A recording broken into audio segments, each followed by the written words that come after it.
Hello and welcome everyone to PMPL Pakistan Spring Season 2023. I'm your host Anna, and with me on desk today again is Fritz. And well, yesterday was a great day. So was the day before it, and we have already Yes. entered the third day of week 1. How are you A feeling, hat Fritz? trick.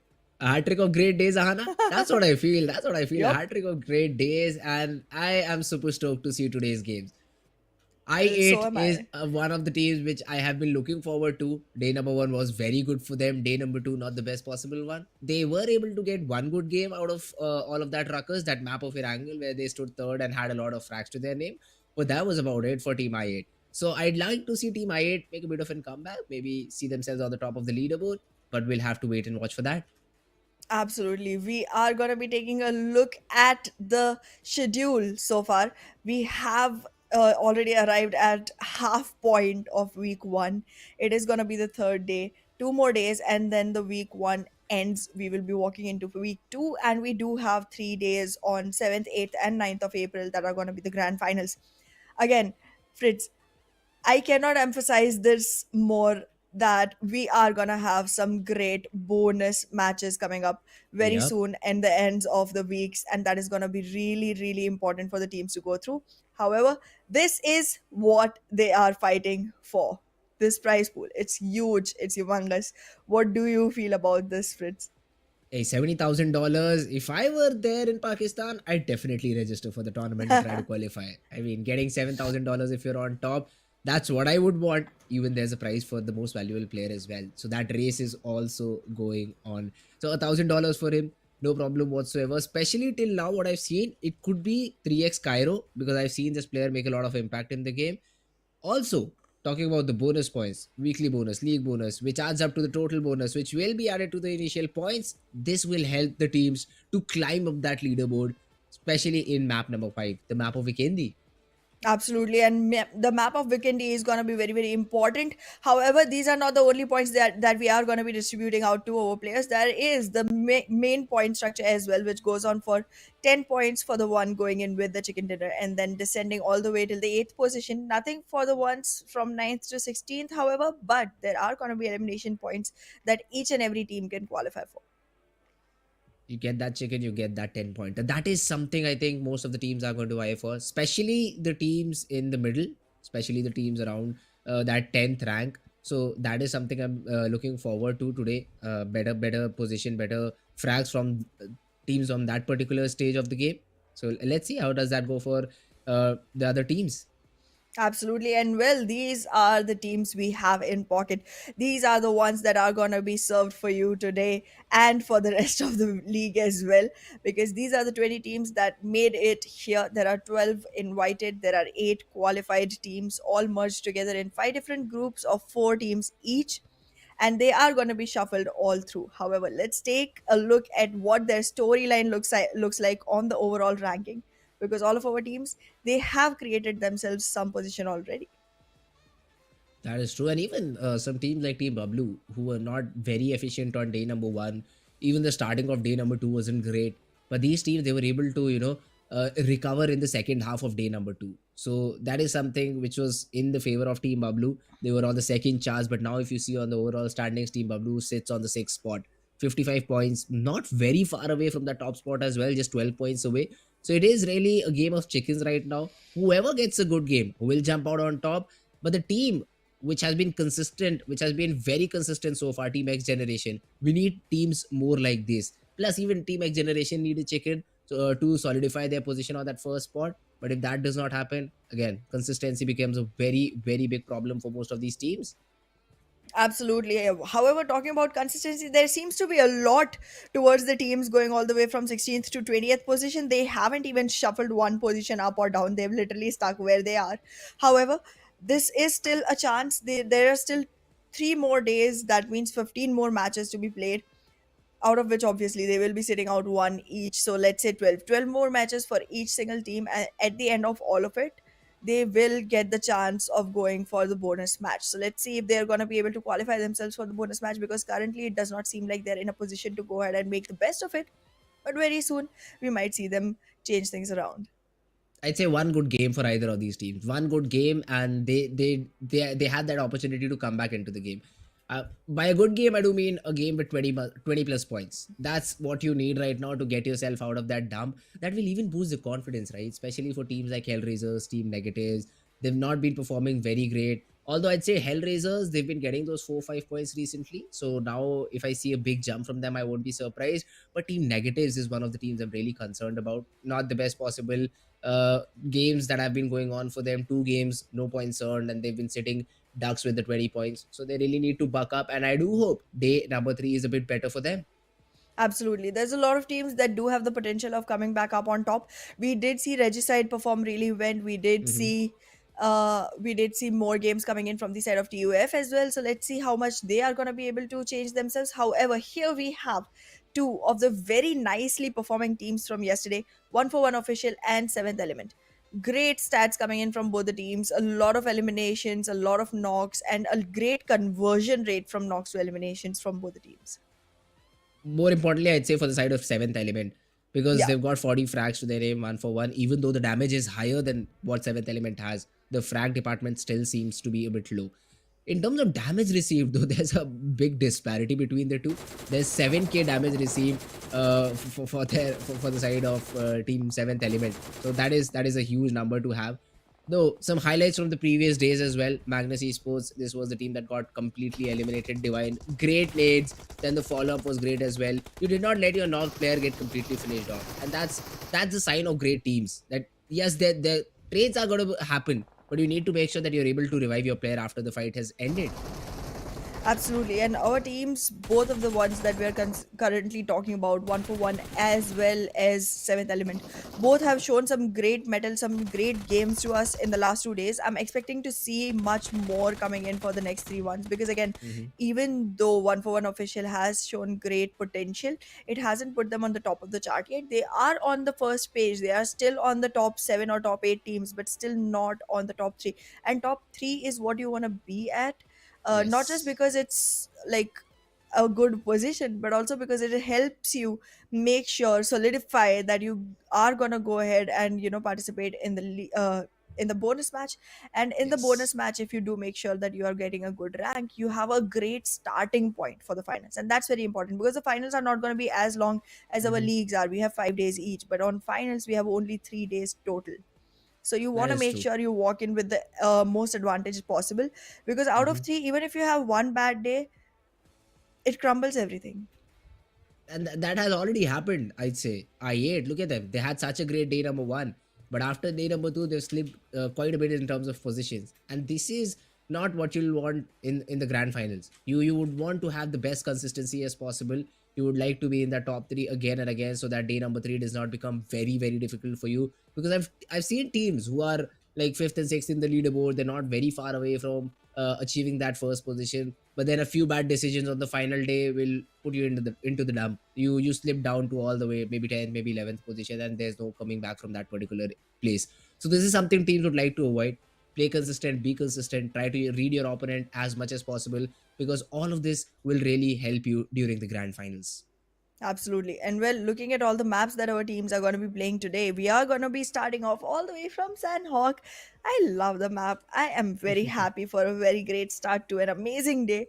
And then a couple of Erangels, and right after that, a couple of Miramars. So the teams are going to be playing Erangel and Miramar consecutively for 2 matches in a row. I mean, 3 out of 4 groups will be. So that's something they do want to, be prepared for. That is true, and the orientation is different. The setting is different for these 5 maps, but it is very similar to day number 1. You have 2 Wrangles there, you have 2 Miramar and a Sanhok, but Sanhok being played first. Your favorite map, Ahana, comes out Yes. first. What feelings Yes. do you have right now? I am very excited. I cannot wait for the match to begin because, again, Sanhok. I All right. have zero patience when it comes to Sanhok. And I feel like Sanhok is one of the maps where people do show a lot of patience, a lot of, Yes, they waiting do. and holding.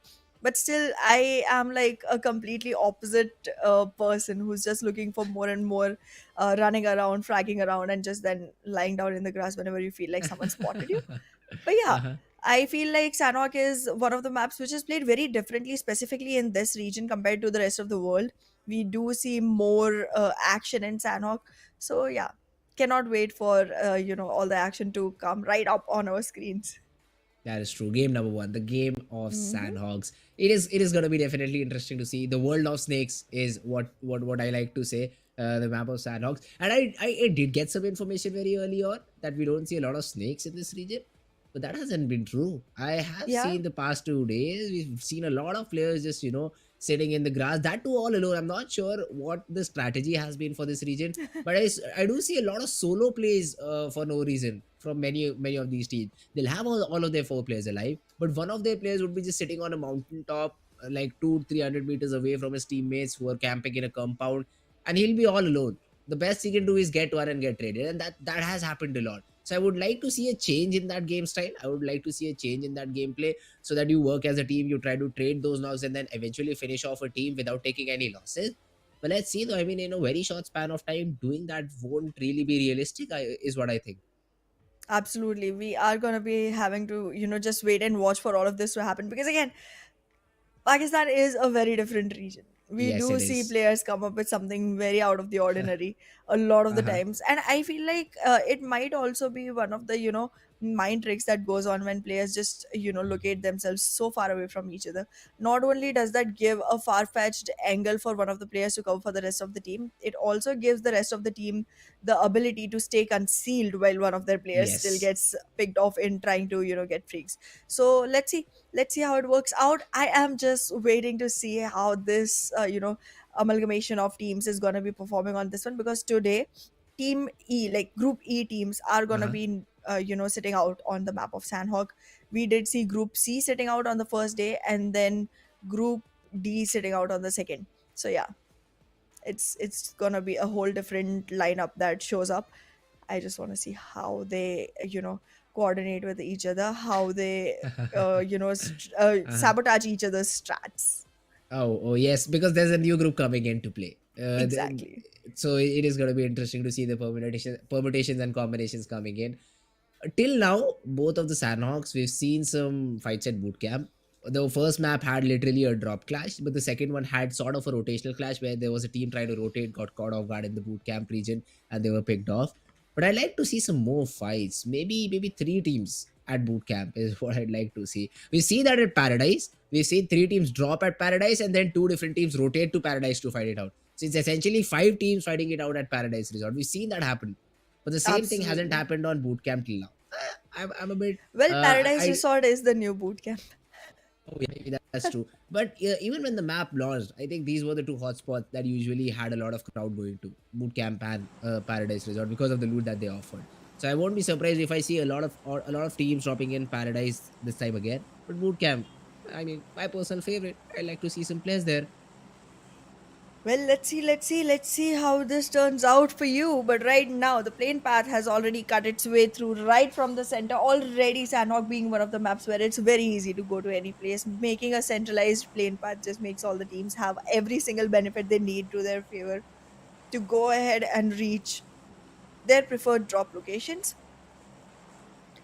I am feeling like Paradise Resort will obviously be very populated, but Bootcamp might be a location people would want to avoid right now, considering that it's literally under the plane path, and that would mean quick and early drop clashes if it happens. It is. I think I do see the players of Team QWERTY clashing it out against the players of Team 3X. Interested to see that fight. I'm really interested to see that fight. We also have the players of Team Faulty Devils, and they might be facing it out against Kilua from the Grounders. So that's another fight that potentially might happen. But other than that, the players are very perfectly split out. Magnus Esports, they have a good control of Paradise Resort. No teams near them who will challenge them out. Maybe once Team Negatives is done with their loot, they might be able to throw a look in there, but that should be about it. But here we go, Team QWERTY versus 3X and these shotguns. This is something I've seen just in this region, and that it is just working out perfectly. Mom to put in a 1v3, he's taken down two. And now finally Cairo showing up, supporting his teammate. 3X, they do get the squad elimination, but again at the cost of two different players. How many seconds? How many seconds have has it been since we walked into the game? Like, excuse me. This is the aggression that you see when you come to boot camps, specifically in the Pakistan region. I mean, this was very quick. It ended very quickly. But however, yes, I am happy that 3x started aggressively right off the bat. But I am not as excited about how the game goes for them further from here, because again, just two players on your team right now. Even though Sanhok seems to be one of the maps where no teams actually reach with all fours towards the last circle, I don't feel like it's a great start. Let's Good see chunk though. of elimination points though. Mhm. That is true. That's true. But for now, the faulty devils. This is what I'm not a big fan of. You don't have early loot, but still you start scouting for your team. I mean, let's focus on the loot first. Let's stick together and focus on the loot. And if you then spot a player, maybe then it's the IGL's call to fight it out or not. But yeah, I mean, for now they're all in clear. They do have a lot of compounds around to loot. 3x though, yeah, definitely you have 4 points to your name. And the way 3x has been playing, I mean, they focus more on these number of frags that they have rather than a bit of team play. Because even yesterday they had a really good last game of Miramar. But the only thing missing was their fourth player. If they had four players, the results could have been different. Is what I felt. But anyway, HellRaisers on our screens right now. For now, all of the four players are surviving. They are also looting. I think this is one of the camps that they're trying to loot. Maybe Alpha or Bravo. Tears, Adnan. We have next MVP and another player as well. XGeneration on the other hand, a very consistent team on day number one. I'd say the same thing for them on day number two as well. But Except for they, the last match. yeah, except for the last match, and plus they, I think, sat out one of the games as well. So out Yeah. of the four, we saw them in two different games. They were pretty consistent there. I think third or fourth position is what they had with 4-5 kills. So not at all bad considering the way they played. So yeah, X Generation looking good right now. Talking about freestyle again, another team that likes to start it slow. Once they have good decent loot, that is when they decide to strike out. Yup. They did make that one of their cheeky strats to go ahead for. However, here's something I noticed. I'm not sure if you noticed it too. Hmm. Uh, Team 3x. Team 3x is not playing with the same roster that they had when they got that chicken. Oh, okay. Miracle is missing. And And Miracle that was was, the man. yes, Yeah, exactly. exactly. He was the man who had like 3 out of 4 firsts in the match summary. And Zarbaf was following up with him on all three of those positions. And then the one position where Zarbaf had more readings, there Miracle was following up with him. So, however, I do see Zarbaf, but I see no comeback sitting in. So Miracle has set this match out, and well, no comeback has already been taken out of the game. So let's see how that impacts the team altogether. I feel like Hmm. somewhere the comms also might be a little bit unusual for the team, because I'm not saying that any player is lesser than the other, but I do feel like the comfort level you start building with a player that you every single day play with is different than that with a person that just shows up one day and then you have to start going into a tournament with them. For now, Virus though has been able to get drop shot, and this is what I was talking about in the pre-game segment. Yeah, you have Arham to sort of support drop shot, but he's far away. I mean, look at this. The player gets a frag, Virus gets a frag, and now he has a free opportunity to back off because it's just Arham, Absolutely. and it won't be very a good decision for him to push in right now. So I'm not sure what's up with the region though. Arham gets taken down because of a third party from I8. Everything is falling apart for the players of Team Freestyle. This is not what they wanted to be their first game, but it is happening right now, and they had to take a more passive role throughout the whole game. Team Tough, they'll be happy. They'll be happy with Virus going scouting, getting that first Ooh. frag. And even Thor has been able to dish out a lot of damage onto Wasi. He will be able to, even if he was knocked out, I think he'll be able to make it to cover. The revival would have been thrown in. So Team Tough looking set for now. Definitely Thor will reset, but after that they'll be waiting for zone number one to close it and then follow with their rotation. I am just astounded by the rigidness coming in from the side of Virus. Virus just does not want to let anyone go. He did back off to save himself, but he is investing again in the fight with freestylers. And here's the thing: great for you. You can go ahead, take the damage points for yourself. However, that does not add up to the leaderboard. But Iconic Sayet is literally sitting right in front of you, trying to make the best of the situation. The moment you start firing at freestylers, they are gonna start, picking them off as well. So even though Virus is playing for TUF, he might just be creating more advantage for Agon XI8 than he is for TUF, because right now he's literally going on solo for that fight against freestylers. Not Esports though for now. Maybe they have an idea about TFD. That's what I think, because most of the players were looking in this direction. Leon, he knows that there is a team in the nearby compound, but he's making sure that there is no other player just roaming around the particular hill and trying to cover his teammates. TFD is in a difficult spot, I'd say now, because 200 meters to get inside the zone. Seth, as soon as he starts crossing, he will attract some attention from the players of Team North Esports, and Leon is completely stuck. And Seth gets third partied Damn, as stop well. that. This is very difficult for the players of Team TFD now. It is. However, there was an opportunity for Leon to spot Mars. He literally missed it. And now there's two last members remaining from the side of North Esports. And Leon is not even looking in the right direction to actually know that the area is clearing out for his team to move in. However, for now, they are going to be under attack from the side of the grounders. Now we have to see if the grounders are going to be grounded or get the faulty devils grounded. Let's see. This is gonna be an interesting battle to witness.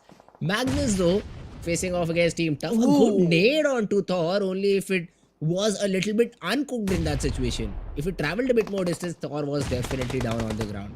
Does not happen though. Zen still trying to follow up with a few nades of his own.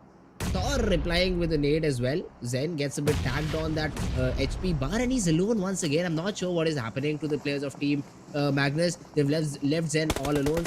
I can see them moving a bit closer on the mini map, but let's see if they do come in with the cover fire on time, and I think they do. Drolin, he's focusing more on the players of Team HellRaisers, but the fight on hand right now is against the players of Team Tough, and Zen just puts a nade right on point. Virus is down on the ground, and that should be the go ahead for his team. Zibian confirms that knock with a nade of his own, but Drolin Oh. gets caught off guard by Thor's nade. Nubix is able to take down a player of Team I8. Magnus, they did get an opening, but they're not able to capitalize on it. Two of their players have been picked off, and Team Tough now have that upper hand. Absolutely. Team Tough is stepping up quite a bit, and I am excited to see them go ahead, make their way in. However, right now, Zen is left alone. His mental Zen is not gonna be working out for him right now. He definitely has to be sweating right now, being like, oh my god, I'm literally alone in front of these players.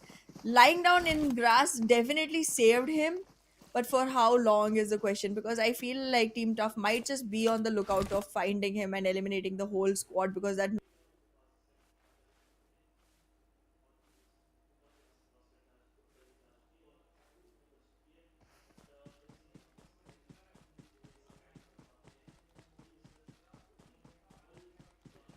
For now, the Magnus, yeah, just one player standing in their whole team and playing for the position point, because if he gets eliminated right now, no points for him in terms of position. Yes, Zen had a frag that was confirmed by Zibian's nade, but that's about it. Even Star joining the fight, taking one of the players of Team Negatives down. Shahir is knocked out. Let's see if Team Negatives is able to reply back with a knock of their own, or maybe get Shahir back and then fight it as a 4v4. HellRaisers, Nubix try to scout out. I think zone number 2, because it is with them, they don't have a lot of trouble. Shahir though gets completely picked off. That's the first player down for Team Negatives, not the start they were looking for. Well, Team Negatives does have to make sure that Shahir survives for as long as possible, because so far the only player from their side that I have seen perform has been Shahir. So not a great early loss for a team like that. However, Hellraisers, Adnan is holding an angle that he's gonna be able to utilize to his advantage when he sees teams rotating around. However, for now, yeah, the better choice is to move forward, because the moment you know that there's a clearance, you should walk in, specifically on a map like Sanhok where distances close in faster than you expect. Mostly on Sanhok, what I see, Hana, is people rotating on foot. And that's an important thing, because I myself have tried using vehicles in custom rooms, and I know how I get destroyed because of the sound they make. Random sprays come in, random sprays connect from a very long distance, and you get taken down. Though Star is trying to use a vehicle, I hope everything goes positive for them, because it hasn't for me. Well, we'll have to see. We'll have to see. Right now, AC in a lot of danger. They did charge in with a lot of aggression, did not result into much for them. Lost two players already to the Grounders, and the Grounders are holding the upper hand in this fight. HUE still survives with two more players on their side, Assad and Tarzan, both of them, very far away from each other, not gonna have much opportunity to, fix themselves. But there, will they be spotted? No, Assad just saved himself with a single tree cover. This is the sneak plays that come in from the side of a map like Sanhok. But Oh, there he goes. He has been spotted, and the nade is being, you know, targeted, but it's way far from Assad. Wait, are you just gonna walk into it? No, okay, he saved himself. and Tarzan gets it off a destroyer as well. So it's essentially a player down for the players of the Grounders. The cover fire from the player comes in at a very good time, and Tarzan, what were those shots? Killua Well, instantly deleted off the server. A great knock. Tarzan tries to follow up with a nade of his own, and does it land? It is very close, but it does not. I think it just was not on the right side of the wall. It was on the other side. Goku Bordo gets a knock onto Tarzan, and now it's all down to Assad. He's all alone. Let's see if he's able to get even one in this situation, because the backup has arrived for the players of the Grounders as well. Not even able to get a single knock. The Grounders, they get inside the zone, they get a frag as well. With 5 defeats, they're still moving forward. absolutely. And only one defeat for Quantum Rage. Again, we know this team, they do climb up very slowly, but when they do make sure that the chicken goes to them. However, right now, they have confirmed elimination of Team Agonex I8. Again, I was expecting much better results from the side of Agonex I8. Not only are they defending champions, but alongside, they also have the MVP from last season in their team now. However, still getting fragged out so early in the game, just something I wasn't expecting. By the third day, I was expecting them to become a consistent top team, but it's just not looking like that as of now. Hmm. Let's see the team tough right now. M7 Thor, Edgar. All of these three players, they're just focusing on survival right now. They do also have the edge of the zone, so gatekeeping will also become a factor. But do they know that Team HellRaisers is slowly and steadily crawling in behind them? And HellRaisers, this is a good start to a game. I mean, for a team that is on second last position, they've got 2 frags to their name. They're slowly in the top 13 as well. All of their 4 players are alive. HellRaisers, they started off good on day number 3. Let's see if they're able to continue this early momentum that they've gained into a good game altogether. Maybe a top 4, top 5 with good number of frags, maybe 6, 7 frags. Let's see if that's the target for the players of Team HellRaisers or not. Again, the Grounders though, they've been very quick on the trades here. Yes, Mr. Black goes down, but instantly it's Killua who just makes things equal. I think though the Grounders have lost a player, because of which it makes them a 3-man squad. But that is something Team Quantum Race does not know, right? So they have to be very careful. Plus, there's a bit of a disadvantage for Quantum Race. They're struggling with the zone. They are also being essentially put in for the third party as well. But it's Killua from the Grounders who's got a couple of knocks. Okay, it's Evil Boy who's helping him finish those off as well. So the Grounders looking in a very good spot right now. 7 frags to their name. Top 12 is what they are in right now. Absolutely, and I feel like the Grounders might themselves, be one of the teams that go to the last few circles in this game because they are looking pretty strong as of today. I am liking the way their game is going so far. Team Tough is also not disappointing at all. I mean, we did start off with one virus did get picked off, but both of these teams still surviving on are making good impact in the overall game, and I am a fan of that. I'm basically a fan of that. And again, both of these teams do have a long way to climb, but they're also not the teams that have almost zero chance at making it. So I would really love to see them make themselves spots in the top 5 or top 6. That's just something I'm looking forward to. However, North Esports, they did come up with a great game yesterday. Today their condition, however, does not reflect the same. Just one man left behind the rock outside the zone. Nothing can go more wrong right now, and the best he can hope for is that this buggy helps him get inside. That it will. Nah. But I don't know for how long he's been able to get in. Even for Team Star, it's Miracle all alone. But he does have some good cover to play around. Maybe not if he does not consider the players on the left. But for now, he's surviving, so that's good for him. Team Tough, Again, all snakes around the corner. They have themselves a good high ground in sorts against the players of team Tough. Okay, so Hellraisers have a high ground against the players of team Tough, and they all have all of their four players surviving. So Thor will be spotted first if the players of team Hellraiser sneak in, but it's Chapu from the play from the side of team Freestyle who get a knock on to M7, who will attract the players of Team Tough for the revivals. And let's see if that helps the players of Team Hellraisers to confirm these frags or not. Hellraisers also lose a player in the process to the same player, Chapu. So they definitely have a player who has a vantage point on all of the on both of these teams basically. Absolutely. However, freestylers do have a lack of man count on their favor. Oh, sorry, on their disadvantage, nonetheless. But yes, that has to prove to be, disadvantageous eventually going further into the circles. However, right now it seems like the circle is already secured by freestylers. They are all the way in, but the teams TUF, teams Hellraisers, they are all just struggling to make their way in. And well, Hellrangers might just get their life lost to Thor.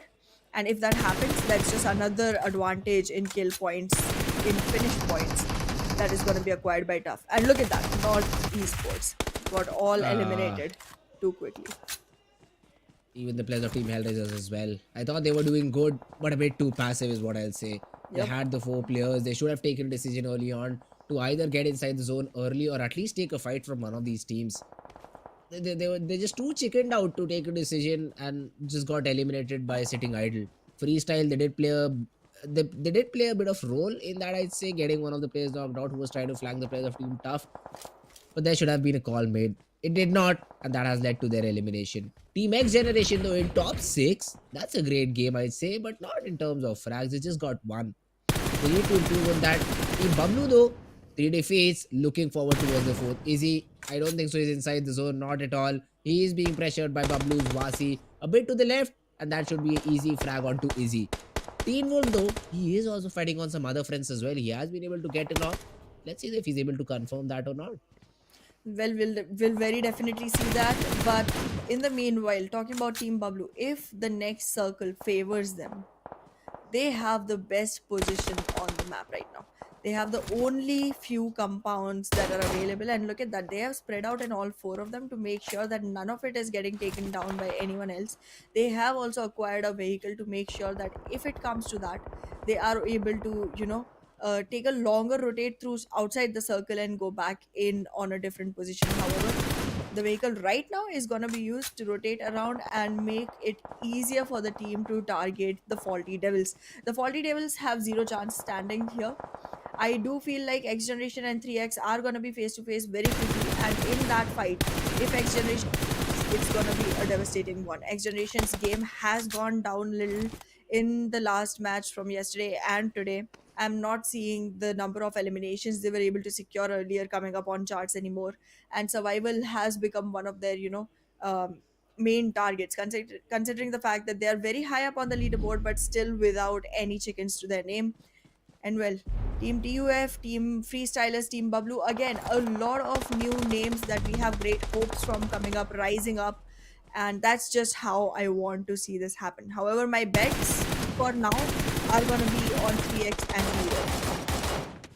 Oh, Edgar though, not in a great spot. Not in a great spot. He is getting some Oh, cover fire from M7, but I don't think so. It's gonna be long lived. Yes, the nade connects. Thor goes down. M7 has been taken care of as well. It's all down to Edgar, who gets third partied. Shot in the back from Freestyle Chapu, and he's making sure that he at least gets those position points. Hub also spotted. The shot's not connecting. I think just a pixel was spotted there for just it was not shootable. Psycho though takes care of Bablu Wasi. Wasi has been taken care of, and there's no one near him to get that revival. This could be very, very difficult for the players of Team Bablu to bounce back in. Pan, he is trying to make an angle onto the player of Team Freestyle, who's one of the players has been taken down. So it is essentially just last remaining player who will be taken down by reviews. So it's Bablu versus Team X Generation. Psycho dodging the bullets of reviews. He has been able to get himself with some cover, but with very little HP. Wasi will get that revival. It's now a 4v3, but one of the players of Team X Generation is knocked, and I don't think so Shamir Boy is getting a revival. Thug also spotted, also sprayed upon. This is a Bablu game through and through now.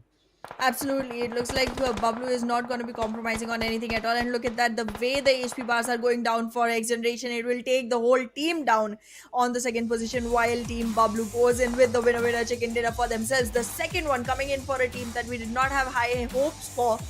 And well, this is the game that they are very well known for in this region. Team BABLU making a solid start. And again, first match of the third day of week one. This is a great finish to a great start. Oh, great winner chicken dinner. Team Bablu, they played it passive. They had all of their four players surviving, and it paid off. It paid off dividends. And Team Bablu with 18 points. Even yesterday they got a chicken, right, Ahana? So Absolutely, and even it that was with is. 18 points. Oh, okay. Yeah, But it is great. I mean, consistency. Consistency is what you need, and another 18 pointer on the board. Great game from Team Bablu. We'll have some more insights about this game after a short break, guys. Do not go anywhere. Be right back with the post game analysis.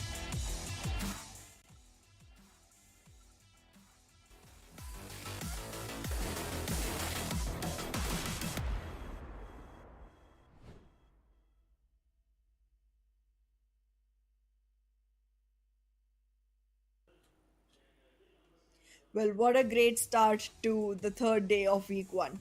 I mean, I'm already very happy with the fact that we got to see, Sanhok at the beginning itself. I'm also Uh-huh. happy to see that a team that we were, wanting to see climb up has finally made it their mission in life to have at least one chicken every single day.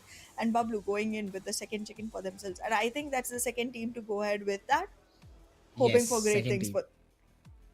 I do also hope the same. Team Bablu, they looked sharp in this game. I mean, Yep. the way they avoided fights, I'd say, is the first very thing that came to my mind by seeing the number of frags that they had. Because 5 frags is what they got in the final fight, where they had two different teams, Freestyle and Team X Generation, and 3 is what they had earlier.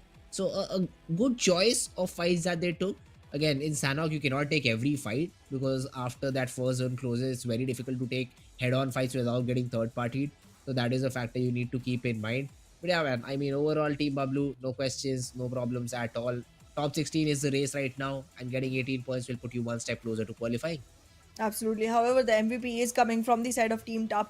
I was wanting to see Team Tough win this one, to be very honest. But the moment I put that out there, the Caster's Curse just played its magic and we saw them get eliminated on fourth position. But however, six eliminations coming from Edgar 7. Just one more away from his name, wasn't it? He was just one away. But that means even Team Tough had a great game, because Edgar getting 6 elimination, that means 6 points at least, and I did see them in top 5. So not a bad game for Team Tough too. Another team, Team X Generation. We're talking about their consistency and we cannot stop on it, because again in this game they ended up second on the leaderboard. Absolutely. Seventh Element, however, did not perform as well as we were Yes. expecting them to be. However, let's take a look at all the players that left a great impact on this one. We are seeing team. Oh, it's been a while since we saw five completely different team representatives make it to the top players, and I'm happy about that. At least a close game. At Yeah, least a close game is what we had. Edgar definitely leading the charts, no questions there. Followed by Malik, Mr. Khala, Shamir Boy, and reviews. We have seen most of these players, except for I'd say Malik and Mr. Khala, in the previous few charts. yep, So that's good additions to have. That means all of the different teams are also now performing. Edgar on top in terms of highest elimination and damage. Destroyer has a good number of assists as well for the side of Team Grounders, I think. And Team Negatives is Buzzit has the most healing done. So well, Negative is still taking a lot of shots on them, but I don't think so they were able to accumulate a lot of points from this game either. absolutely. However, the second person coming in from the side of negatives is also right up there, Guru Boy.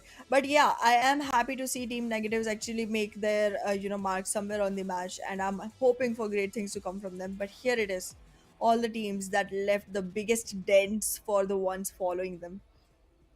Really unexpected chart here. I mean, we did think that X Generation was gonna be somewhere here. Team Star really stepped up a lot to be on the seventh position altogether. They weren't looking very good. Like on the overall leaderboard, they have been in last five. The Faulty Devils weren't Yes. looking as good either, but they did make it to the first page of this chart. And I mean, I am excited to see these teams come up. Even TUF hadn't been looking as strong earlier. they too made an impact. So this was a very unusual match, and one that puts us back to the thought process where we are like, okay, anything can happen. We cannot be sure Yeah. of who's going in, who's not. It is correct. It is correct. I mean, there have been a lot of changes, even in day number one and even in day number two in terms of overall standings, and that I think the trend will continue till day number four, till we have those consistent teams, really coming out on top. So we'll be waiting for the game number two, but before that, here are some highlights from game number 11. QWERTY, they did drop out very early on, but since they were able to take down two players of Team 3X with them, they were not completely out of the game. They had 2 points to their name. Absolutely. And well, I feel like all of these teams do need to, start making a consistent approach towards the game, because again, Team QWERTY Uh-huh. did finish off with the chicken yesterday, but today they were the first one to get eliminated. We did see seventh element secure two chickens for themselves as well, but today they did not survive with even up to the top five for this Oh, match. yes. So I am looking for new teams to make their place. However, I am not looking for Okay. the older top teams to actually, trail that far behind at least, because you do want to make sure that there's a constant competition everywhere. You don't want to be a one hit wonder. You don't want to be someone people are able to, forget. So yeah, that consistency is Yes. going to be very, very essential. However, we'll just take a look at the overall rankings to find out which teams are going to be leading the leaderboard. And wait a second, what Oh, did I just see? Team Bablu all the way up to second position. Well done. I mean, there's an interesting jump as well. XGeneration got that first spot, 74 points. They were, I think, either third or fourth once the day started. Yep. But this 9 pointer, even just 9 points is enough to, tip the balance in your favor. That is what has happened for Team X Generation. Just 1 point away from Bablu. Even 3X Esports is lingering around the same corner. But Seventh Element is yet to play a game. Yeah. So they're one game short. We might see Seventh Element reclaiming their throne. Talking about the second play, the Grounders, Team H2E, even Team Tough. Yes, you're correct there, Hana. They have been able to jump up to 13. They were trailing, I think, around the 16th position. So Yep. it's a good game for the side of Team Tough. But still, Faulty Devils, Negatives, HellRaisers, a long way to go. Yep, I think Team Star did secure themselves 5 points, was on the upper side of the leaderboard right now, but it does not Okay. seem like that added much to their, overall total, Yes. because again, it feels like the first few teams for the first match today just took way too many eliminations to their name, Uh that huh. the teams following behind did not have as many points as could, help them shuffle the leaderboard at all. However, That is true. that did give the upper teams a good chance to go ahead and make themselves a little bit of jump, because again, it wouldn't have been possible for TUF or the grounders to make any movement at all if it was an even distributed finish count on the teams. Yes, that this is correct. And what I want to see right now, from Team Tough, especially because they're trailing on the bottom leaderboard, they're around that 13, 14 spot now. They've got one good game, great. That is a great start. But now I'd like to see them perform a bit better on this map of Erangel, because Sanhok, I think, is sort of a one-shot game where you get an opportunity on a very enclosed map where there are a lot of teams who I'd say would say that this map specifically is a bit luck oriented, because the zones of Sanhok are not at all supporting you. They cannot be predicted, and once they take those hard checks, it's very difficult for you to get inside the zone. But Erangel, as per se, is a bit easier. It's easier to predict the zones. It's easier to move into the zones. The rotations become a bit easier as well. So if you perform perfectly on Erangel, that is when I'll think Team Tough really has a chance to qualify, because still there are other teams who I think could perform a bit better than them. So I'd really want them to, Team Tough, to prove their metal right now. The remainder of the four games, what I'm asking right now is 20-25 points combined from all of these four maps. And if Team Tough is able to do that, I think their qualification would be more than guaranteed. Absolutely. And all of our teams do need to keep in mind that right now the most important thing for them is to perform really good in all 5 days of the league matches, to make sure that on the fifth day they are able to play the bonus match. The bonus match is going to carry a lot of weightage with it, because it's going to result into an initial point advantage that you walk into the finals with. So if you want to make sure that you have a seat at the table and a high one, you want to make sure you have great bonus point collections. Yes, yes, that is correct. I mean, bonus points is something that will help you get those dollars up as well. So the Yeah. more position that you have, the better the dollars will be, and bonus points are going to be the key to your success in that particular situation. But yes, game number two Erangel very shortly will be underway. I'd ask you for your prediction right here, Ahana. Game number two Erangel, who you think is taking the chicken? Okay. So Erangel has been a strong one for Aegon XI8, Okay, but I am not expecting much from them just yet because they generally take a couple of matches before they are able to show their best metal. all right. I saw a really great game coming in from the side of 3x. They even managed to survive all the way into the last circle, Mm-hmm. but it's not gonna be enough. If the comms get corrected, I can see 3x getting up high. However, the All winner right. for this team, for this map, I want it to be tough, but Oh, statistically, okay. I Uh feel huh. like X Generation might take this one or Seventh I Element. really All right, but I really don't think so. Statistics do play a role in the battle royale system. It I does, mean yeah. those statistics are really for just the enjoyment, and the purpose is not well served for those statistics, because again you cannot predict the zone. You cannot predict which nade is going to land and which one is going to be bad. So this is something that does not work in battle royale. So I'd say that this time around I'd go with a completely different prediction and say 3x might have a good chance to win this one out. See, there has been a roster change, as you've told me. That is not the same exact playing four that we saw in the map of Sanhok. No comeback. Yes, he was not given a lot of opportunity to play in this particular map, which should have been a clean fight, by the way. I don't know if our Yeah, viewers know this or not. It should have been a clean fight. It was a 1v3, 1v4 situation in that particular scenario, where the last remaining player of Team QWERTY got two. He got two with the rest 12k. That shouldn't have been the case, but it did happen. Ultrax does do So that though. he does. He does. I mean, we've seen good things from Voltrax altogether. So I'd say 3x Esports, they'll have a blast of a chicken. Maybe 15-20 frags is what they'll get, and then be able to get that chicken as well. And that will put them in a comfortable spot. I don't think so. Qualifying is going to be an issue for the players of Team 3x, but they definitely want to build a base for the grand finals, though. That's true. I do want it to be either TUF or Magnus, but I Okay. feel like it will be seventh generation or X generation. Sorry, seventh element or X generation. I Oh, mix the names. Why? okay. Seventh Element, they do have a great opportunity. I'd say they're one game behind. There are only two teams above them. So if they have a good game, or if they have a good day altogether, they might be able to build a good hefty lead of maybe 20-25 points. But for them to do it, they'll need to be very consistent and hope and pray that the players of Team X Generation get eliminated early on, because this team, they have a zero in terms of winner chicken dinners, but they're fairly compensating it with the number of frags and the position that they're getting every game. Absolutely. And I am astonished because literally a chicken dinner literally carries 10 points, which is a huge Yes. number. However, without any chicken dinners at all, they are still leading above the teams that already have double chickens for themselves. So it has to be something that you're doing right that puts you up there, right? Like a literal Yes.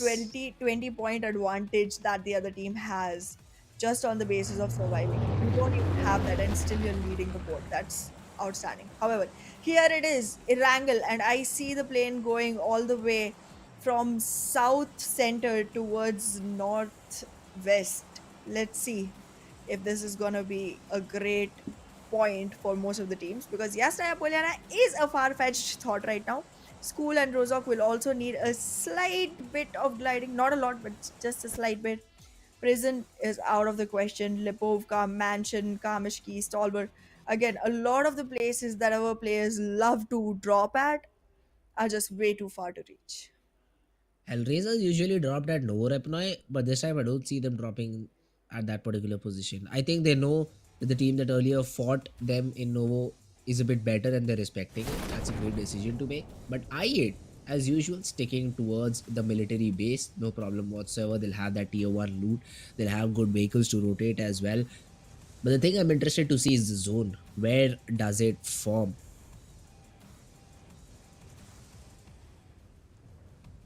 Let's see though. H2E, they are dropping around Novorepnoy, I think.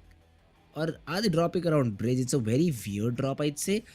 Not the best possible loot around the compounds of Novorep. In the city, yes, you do get decent loot, but not around those few little compounds. So I'd like to see how does Team S2 want to play it out. But it's another southern shift. It's a hard south shift. Very And hard. Yeah. I8 should be very happy with it. But the same thing happened yesterday, right? There was a very southern shift, but at the end, the zone ended around the region of farm. So Yep. I8 hoping that it does not repeat, and this time they invite the other teams around this particular bridge. Absolutely. IA did have a great start yesterday, considering the fact that the zone favored their drop location a lot. However, H2E yesterday wanted to make sure that they are able to hold off on the bridge quite well. This time, however, they are gonna have less competition there, considering the fact that HellRaisers are not gonna be present around. And well, looking at the charts, Star, Team Star, well, all of their players have already turned into stars. Whoa, wait a second. Did we see a third party come in? Seventh Element just shifted their focus from Team Star all the way to XGeneration instantly. And I am a most cursy caster. The team that I pick has to die right off the bat. Like, look at that. This is a record breaking time period in which we are seeing XGeneration fall to the grounds. Maybe. Not till now, the Shamir boy is still surviving. He is getting a revival there as well. Okay, not for long. Not for long. Seventh element. They spot Shamir boy down. T24 with the barrel spray. And that's 7 frags. I mean, you didn't even drop properly and you've got 7 points in the bag. What a dream start for Team 7th element. All the dream would have been with all the 4 players surviving. But man, take 3, get 7. Take 1, get 7. I mean, sign me up for that particular offer. Absolutely. I mean, they've already secured enough points to, go ahead and compete with the team surviving on like seventh or eighth rank positions, because they would only have one, uh, you know, placement point, while alongside they would need a lot of frags to compete with the 7 points that seventh element has already secured for themselves. Look at H2E. The whole bridge is in their control. And Team QWERTY completely unaware of that fact. Like, Chief is just running in with the vehicle, and there are two different spots from which he can be attacked right now. And if he Mhm. moves in faster, he might just become a prey to these hungry vultures sitting around at the entrance of the bridge. This is not the kind of welcome you want. But thankfully, the rest of the team has arrived for help. But is that going to be a help or a complete elimination? That we still have to see. On the bridge, only one player is still surviving, but QWERTY, they're taking the dangerous route. I'm disappointed. I'm just disappointed with the players of Team H2. Look at this. They had 3 players set up on this bridge, and they just Yeah. get one from that buggy. I Well, they mean, do whenever get the you see best the one, though. buggy, even still, it's 3 players fighting. You blast the vehicle at that point of time and get both. Not sure how they just get one S2E. And what is this? What is this setup? Just 24 ammo left for Rex. He didn't even loot properly, and they're just camping the bridge, hoping to get the loot of their opponents. Questionable decision from S2E. Let's see though if it works out for them. Quantum Rage. He just left with one player. Munyano, I think, is all alone. You know, for Regicide, even Knock Knock is all alone. So it's a 1v1 essentially for elimination here. And if Regicide get eliminated, they just get 3 points. So both of these teams, they fought it out hard and now are just left with one player each. Oh, the Knock Knock aggression from the deciding to side of go Regicide. forward. He does have a bison, so it's a very big ammo. It's a very big ammo capacity weapon. 53 bullets, so he can literally pre-fire every angle. Munayo just tries to bait a shot out and make Knock Knock push in, but Knock Knock holds his angle. Finally comes out of peak. It's a level 2 helmet. Knock Knock. You can afford the headshot. You can have the perfect weapon. You have the perfect weapon for the job. He finally closes in the Ooh. distance. The Bison is very good in this range, but he switches to the UMP for some reason. He's a bit comfortable, I think, with the weapon. And Munayo does not have a helmet, so one shot to the head and he's down. He's gone. He's trying to bait him in with a shotgun, but he still have a lot of ammo left for this particular fight on that AK. Let's see though. How do they decide to take this one out? There's some pistol shots as well involved in the mix. Knock Knock. He might just get baited out because of the sound of this nade. He decides to push in, but the nade gets cancelled. Knock Knock just playing the mind games right now. Just playing the mind games. But he also has to move inside the zone 1300 meters. So he has to make a decision right now to go for the push or not. Munyano, does he get baited out? No, he doesn't. He doesn't flinch. The nade goes in, but now he sees it's a smoke. So it's not a problem. Knock Knock, just making life more difficult for him. himself, because now you don't know if the player is pushing or not. The third perspective comes into play, and now it's advantageous for the other player around. Knock Knock decides to just not engage anymore, and that's a good decision according to me, Hannah. Well, absolutely, Knock Knock is gonna be investing, however, into the fight still. And whoa, finds a great spot and enters in from here. So, okay, I do know that the smoke did not play well for him, but this was a frag that he had, his name written all over. He made sure that he was able to utilize whatever utility he could gain and flush the player out of cover. He did take the fight eventually, but it seems like it was just way too late because now he is the solo player surviving for the team and has a long way to go before he is able to make it into the circle. So good luck to him, but I did enjoy the mind games coming in from the side of Knock Knock. I feel like if I'm not wrong, he literally had no utilities. He went back down to look for some, and that's the only nade he could find, and it was a smoke. So he just went ahead and deployed it. But yeah, so I mean, not like he had many options, but he did capitalize on it. And again, Team QWERTY, only one loss, but I feel like it's a huge one because Voltrex is the only player so far that I have seen make things, even possible for Team QWERTY. Even after being a great team, they literally ended up second the last time they played. They have lost one of their players since the last, season, but still, this is not the performance that I was expecting. And specifically with Voltrex out, it's gonna be a difficult one for them. Let's just hope that they're able to capitalize for the whole thing. Seventh element though, 6 defeats.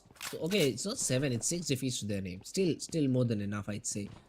Considering the zone formations as well, seventh element should be happy with the position that they have, but they're not happy with the loot. Look at that, just a single smoke, a single first aid. The remainder of the players are also not looking that good. It's a level one vest. You wouldn't want that when you're trying to take a battle with another player. I feel 3x like though. Mhm. I feel like T24 OP is their initial entry fragger player, because again, seventh element, even though the rest of the team did have very few utilities, he had five frag grenades onto him. So that's just something I feel like is handed off to T24 OP, considering the fact that he's Okay. the entry fragger. However, yeah, 3x does look like they might have a lot to rush for. And well, it is definitely not a farm circle anymore, but still, Egon XI8 is not going to have it Exactly. as easy.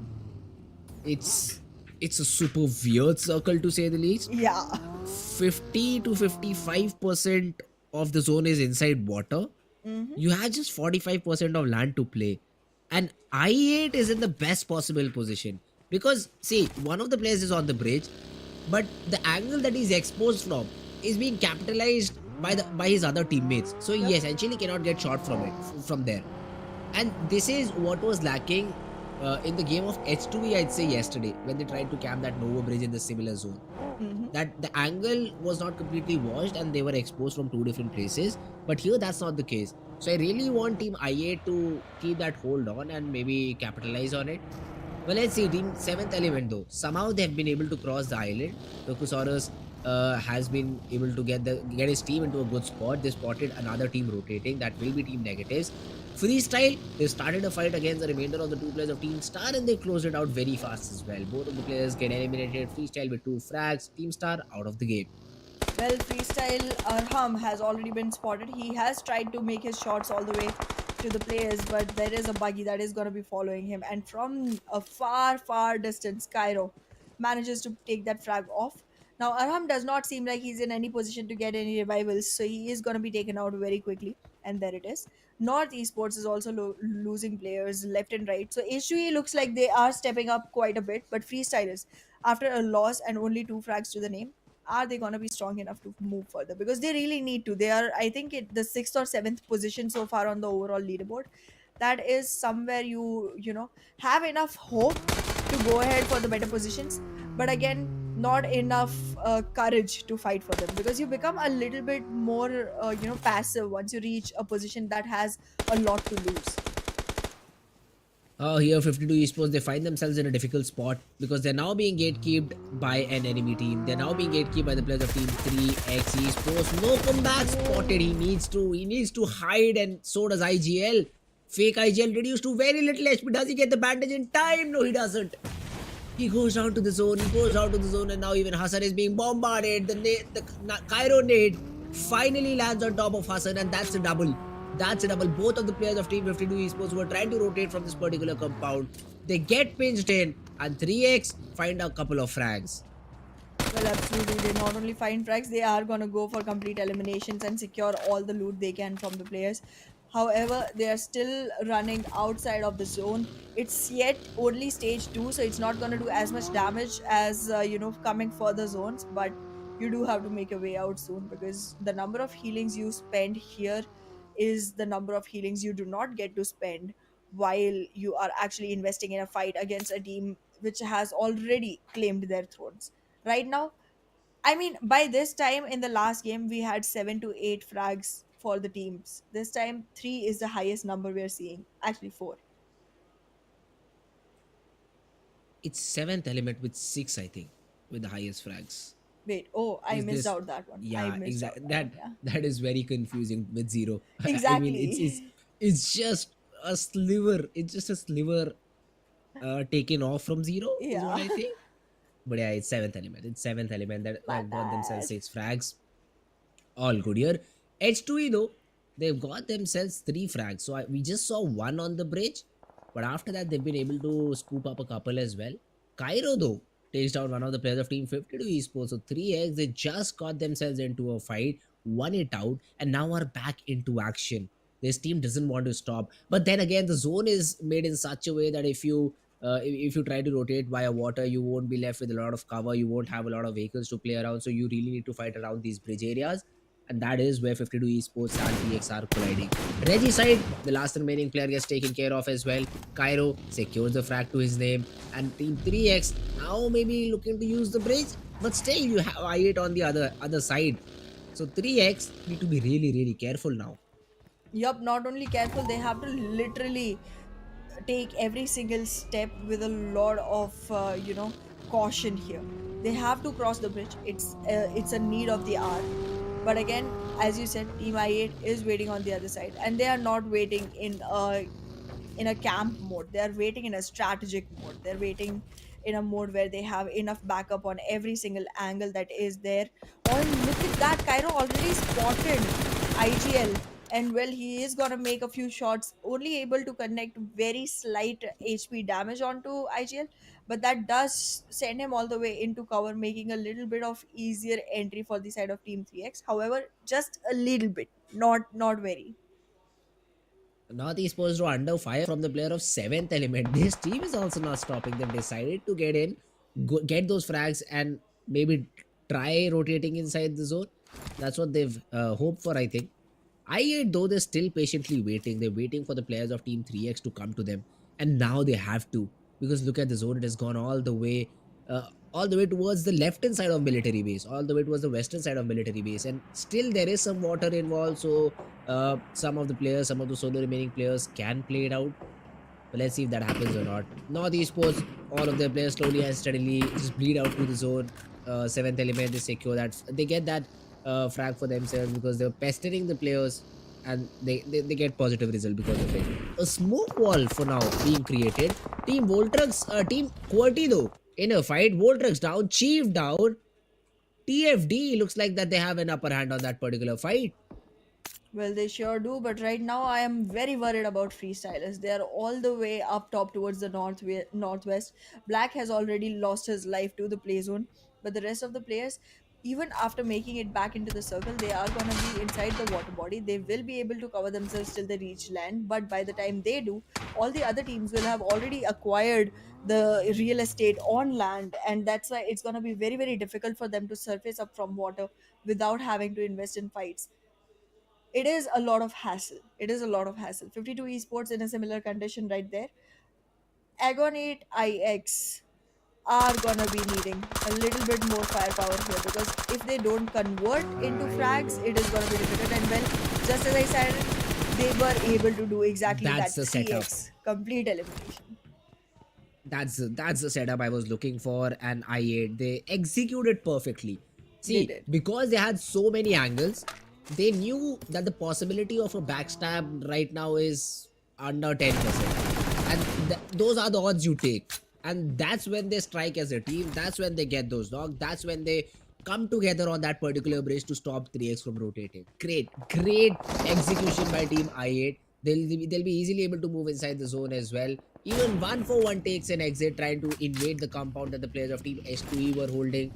They failed very disastrously in doing so. And now even 7th element, they're forced to rotate, but they do have that show that they can play around. They have that show that they can work with, and even they might be able to get a couple of frags. The players of freestyle, they're still swimming in the water. Well, freestyle is gonna have it hard. Freestyle is gonna need a lot of backup, and that is exactly what they do not have. They have hardly a couple of players surviving from the team. Right now, H2E looks really strong. Seventh Element looks really strong. These are a couple of teams that I'm hoping to see further.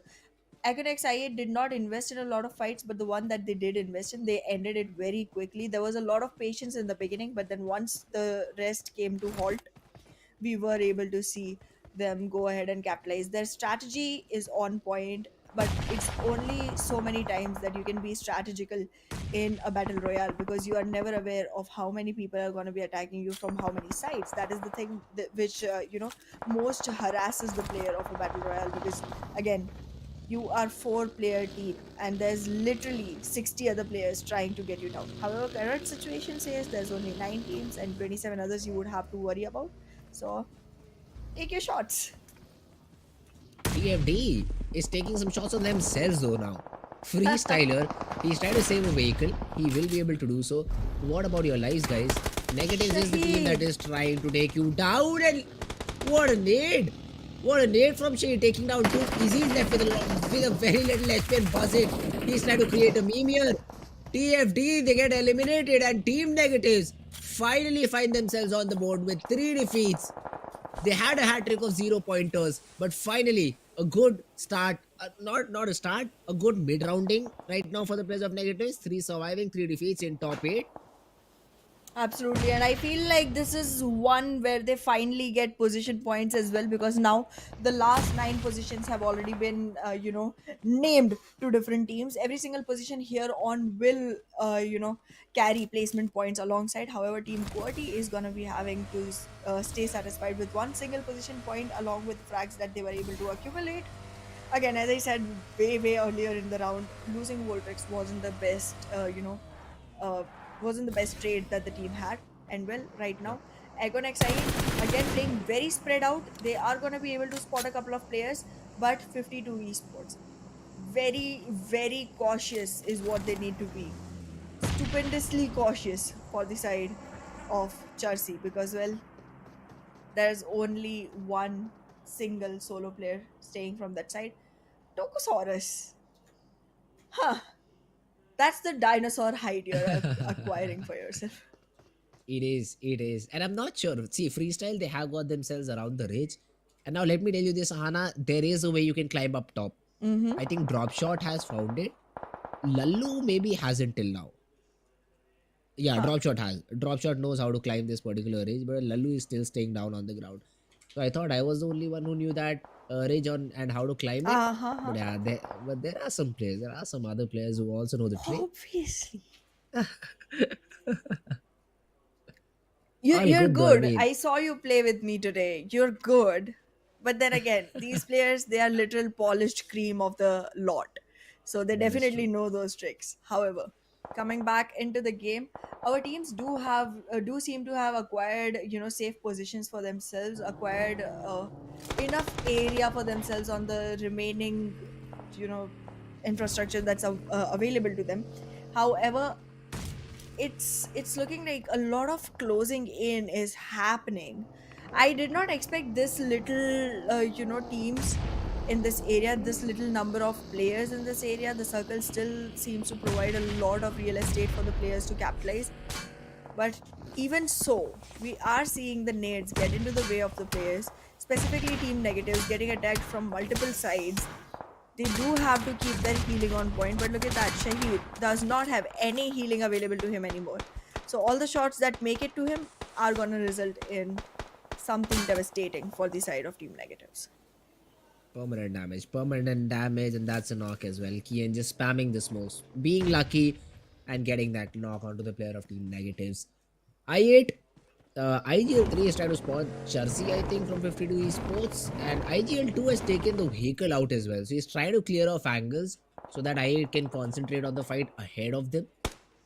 But let's see if they're able to do so, because I8 are on literally the other part of the map where the zone is not. So they need to rotate and probably fight against the players of team H2E, team the Grounders, and even the side of team Negatives.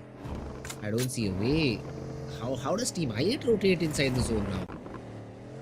Well, they do have a lot of flashy cars, and that just means that they're going to be as easy to spot because if you go with a white colored vehicle on a green land, you are Uh-huh. just literally asking to be spotted.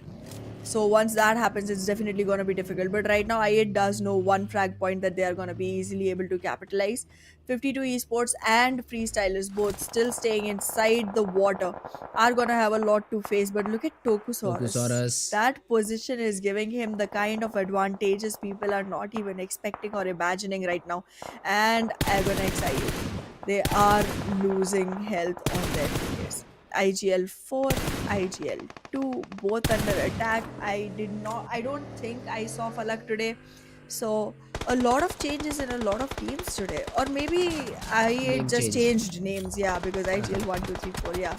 IGL probably just changed names, but I did see Alien not playing for 7th Element. I did see Malik not playing for the side of 3x. Freestyle. So, yeah. These are the first two frags for the Grounders, and all of the four Yeah. players are surviving. What? How passive a team can get? This passive. This passive just to secure points, and I Oh, love it. oh I yes, love they it, have bro. literally taken their teachings from Quantum Rage. Even though the name is Quantum Rage, they literally have negligible frags until the point of last 3 or 4 teams remaining, and then they're like, okay, you know what? Now let's invest in the fights. I8 also though go down on seventh position. Not a lot of points. They just had four players, and that is what I was talking about. A lot of teams around them. The rotation wasn't easy at all. They get pinched in from multiple angles and they go down. Uh, I'd say the Grounders, they have the best possible position right now inside the zone. They're getting those frags one after the other. Tokusaurus, yes, he had a great angle, but the drawback was he was all alone. So now he has been knocked off. The revival, I don't think so is coming anytime soon. Though, Lallu is being revived from drop shot. So we will see the players of freestyle getting back up to 2. But that's the least number available for a team in the server. So let's see how do they cope up with that. Seventh element, they are also on the verge of losing another player, Divine, who's being just completely surrounded by the players of team H2E. Should be an easy frag onto Divine. The best Divine can do, knock one, take him down with him. Take him down with yourself. He is trying to cook a nade, but here comes support from 24. What? He's just rotating around with the vehicle, making some noise, making his presence felt. And there's a nade from Divine in the middle of all of this. And Tarzan has been taken care of. Mind Tokusaurus has been games. revived. And he's trying to convert that frag. T24 almost hitting the player with the vehicle. But he gets taken. I guess he was knocked. No, he wasn't. Rex was trying to shoot. Gets traded by Divine. What a bait and switch. T24 is the bait, and the remainder of the two players are perfectly getting those knocks. Well, as I said earlier as well, right before this match, when you asked me where I'm putting my money, both the teams are looking really strong. 7th element, 11 frags to their name, 3 people still surviving. The Grounders, only 3 frags to their name, but still the one with the most number of players on board. And well, moving on from here, with the positioning that Kian and Asad have, it feels like they will be able to pick at least one off from the side of 7th element, unless and until they, survive to a point where they are like just losing their breath, both of them. So it feels like there's a great chance for the side of the Grounders this time. But H2E, they looked really strong. I did not realize when they lost 2 players in a row, even with a great number of frags to their name. This is just not going to be the best game for them if they make it to the last circle, because with 2 players, it will just keep getting more and more difficult. Now, even though the fights are more directed towards H2E, the one team that I feel like has the least chances of making it into the top 3 teams right now for this game is Freestylers. Let's see how it goes. Tokusaurus again attaining the same position. How? Has to be careful though this time around. Because now his teammates are really very far away. So if he gets taken down, so that revival is going to be super difficult. T24 though still I don't know how much fuel this vehicle has, but I think it's enough for T24 to just keep roaming around. He knows the players of team, the grounders, are in a different position, and that is all because Tokusaurus has such a high ground advantage. He can literally just spot anyone near his team, any player near his team, and Tokusaurus will have that information. So let's see how do the other teams play around it. The Killua though, he is trying to take some shots from the balcony of that particular compound. Tokusaurus though finally stands up and gives a slap on the face of the players of team freestyle down below. There is a now, but I don't think so. Concentration is going to be that easy. Kian, as soon as he peaks, he just gets his head taken off. Although Tokusaurus is running low on ammo, it's just 24 ammo left. There is a UMP, but he does not have a helmet as well. So, in terms of logistics, in terms of utility, in terms of ammo, seventh element Tokusaurus is in a bit of a trouble. If I was Tokusaurus, I would be more focused on the fight with freestylers because they seem like to be in a position where it's easier to frag them out. One of them was already knocked, and that was already shown on the kill feed, so it was easy to figure out that this team is in a much more disadvantage. However, with the help of T24 OP, he will be able to acquire the same results very quickly. The circle starts shrinking in, and well, Tokusaurus will have to move very quickly, but before moving, if he makes sure that the team freestylers is taken down, he will be able to do a great job. However, unknowingly, a great help for Tokusaurus is coming from the grounders. Exactly, they're taking care of the players of freestyle.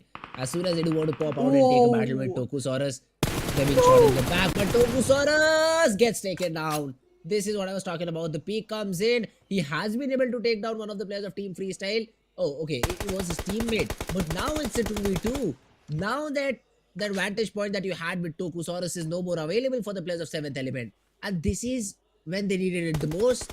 This is because now TG, they can easily rotate, they can easily be anywhere after taking these shots. 16 meters is what Mr. Black has to move inside, but I think they're not aware. They're not aware that T24 and Divine are completely in different direction. This could be play to their advantage. Also, Divine just has 13 ammo left in his car. Some ammo exchange can take place between T24 and Divine because I do see abundance of ammo for T24. But let's see if they do it because Divine has a great flank. He also has a UMP to support him. So not the complete end of the game for them, but this is stage 9. In the next 6 seconds, the zone is going to close in. Slowly though, so both of these teams will have time to crawl towards the center of the zone. Evil Boy finally considering that they might be on the left hand side. Black spotting nothing around that rock. But he's still very paranoid, and why not? Till the zone does not completely take you off, you need Woo! to be paranoid, but Black gets taken down. Divine though gets up, this could be a mistake. Divine is being shot upon, but the cover is there. And 7th element, they close the game with a lot of frag points to their name. Well, they do, and well, without any doubt, the grounders did play really well as well. However, can I just say I'm really happy that both of my predictions made it to the top two? I mean, it was a close one. They both did keep my pride. So thank you. They definitely did. They definitely did. And especially by the way they played as well. I mean, Exactly. 7th element, they drop, 40 seconds pass by, they lose a player, yes, but they get 6 frags to their name. And they did not stop there. After that, they even get 10 more. So overall 16 eliminations, you get a total of 26 points. That is a great game for the side of 7th element. That is really a great game for 7th element. And we were talking about that they did not play the first map of Sanhok, but they fairly compensated. I mean, 26 pointer, that is lead getting point that you've got. You were just 3 points away and you're now 23 ahead.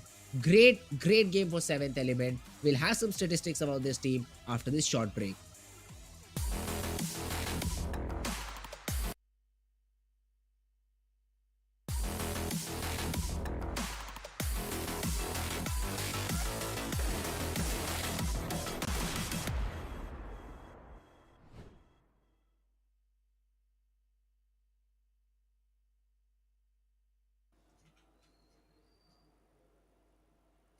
Well, I am literally in a state of mind where I do not know if my mind is Uh-huh. working right because it's just in the stuck up phase of the groundhog style where I'm just like, okay, that happened, and then that happened, and then that happened. See, What happened? what I'll say now is all the teams that are on the lower side of the leaderboard, call Ahana, pay her some money, ask her to take your name. That's that's what I suggest all of you guys to do right now, because the predictions are actually coming out to be true. The first 2 days, not so much. Sometimes it's sometimes miss. But today, I mean, what's happening? They're just getting the predictions are just on point. I have a gift. I wasn't revealing it for the Okay. first 2 days, but I have a Oh, gift. okay, okay. I get it. I get it. However, But there yeah, he is, Divine. I think I'm seeing Divine here like second time or third time if I'm not wrong. Very well oh played. yes. He is. He is the match winner for seventh element, ain't he? Although I'd say Tokusaurus played a better role, and I think he had more damage than Divine, but we'll see that in a few seconds. But yeah, talking about Divine, 8 eliminations to his name, 1200 plus damage, and he did not even heal much. Just 60 health is what he recovered overall in the game. That means he just won all of those fights single handedly, one way. There wasn't a lot of damage that he took in all of those fights. So yeah, I mean, great game for Seventh Element, great game for Divine, and I think the rest of the players as well, which might just get verified with the top players list. I think I say at least two players of Team Seventh Element have to be there in that list, because the way they Absolutely. played, 18 frags, one of them has seven, the remainder of the 11 being distributed between the team. I'd say one more player, at least Tokusaurus should be there. Oh, Oh, we he's see not. three. It's Alian who's in the third position in terms of damage, and we have T24. So Tokusaurus, even though he had a great position, but he was not able to make the most out of it. Well, absolutely. However, well, H2E did not fall behind much either, even though they did not come up to be a part of the top three teams that survived.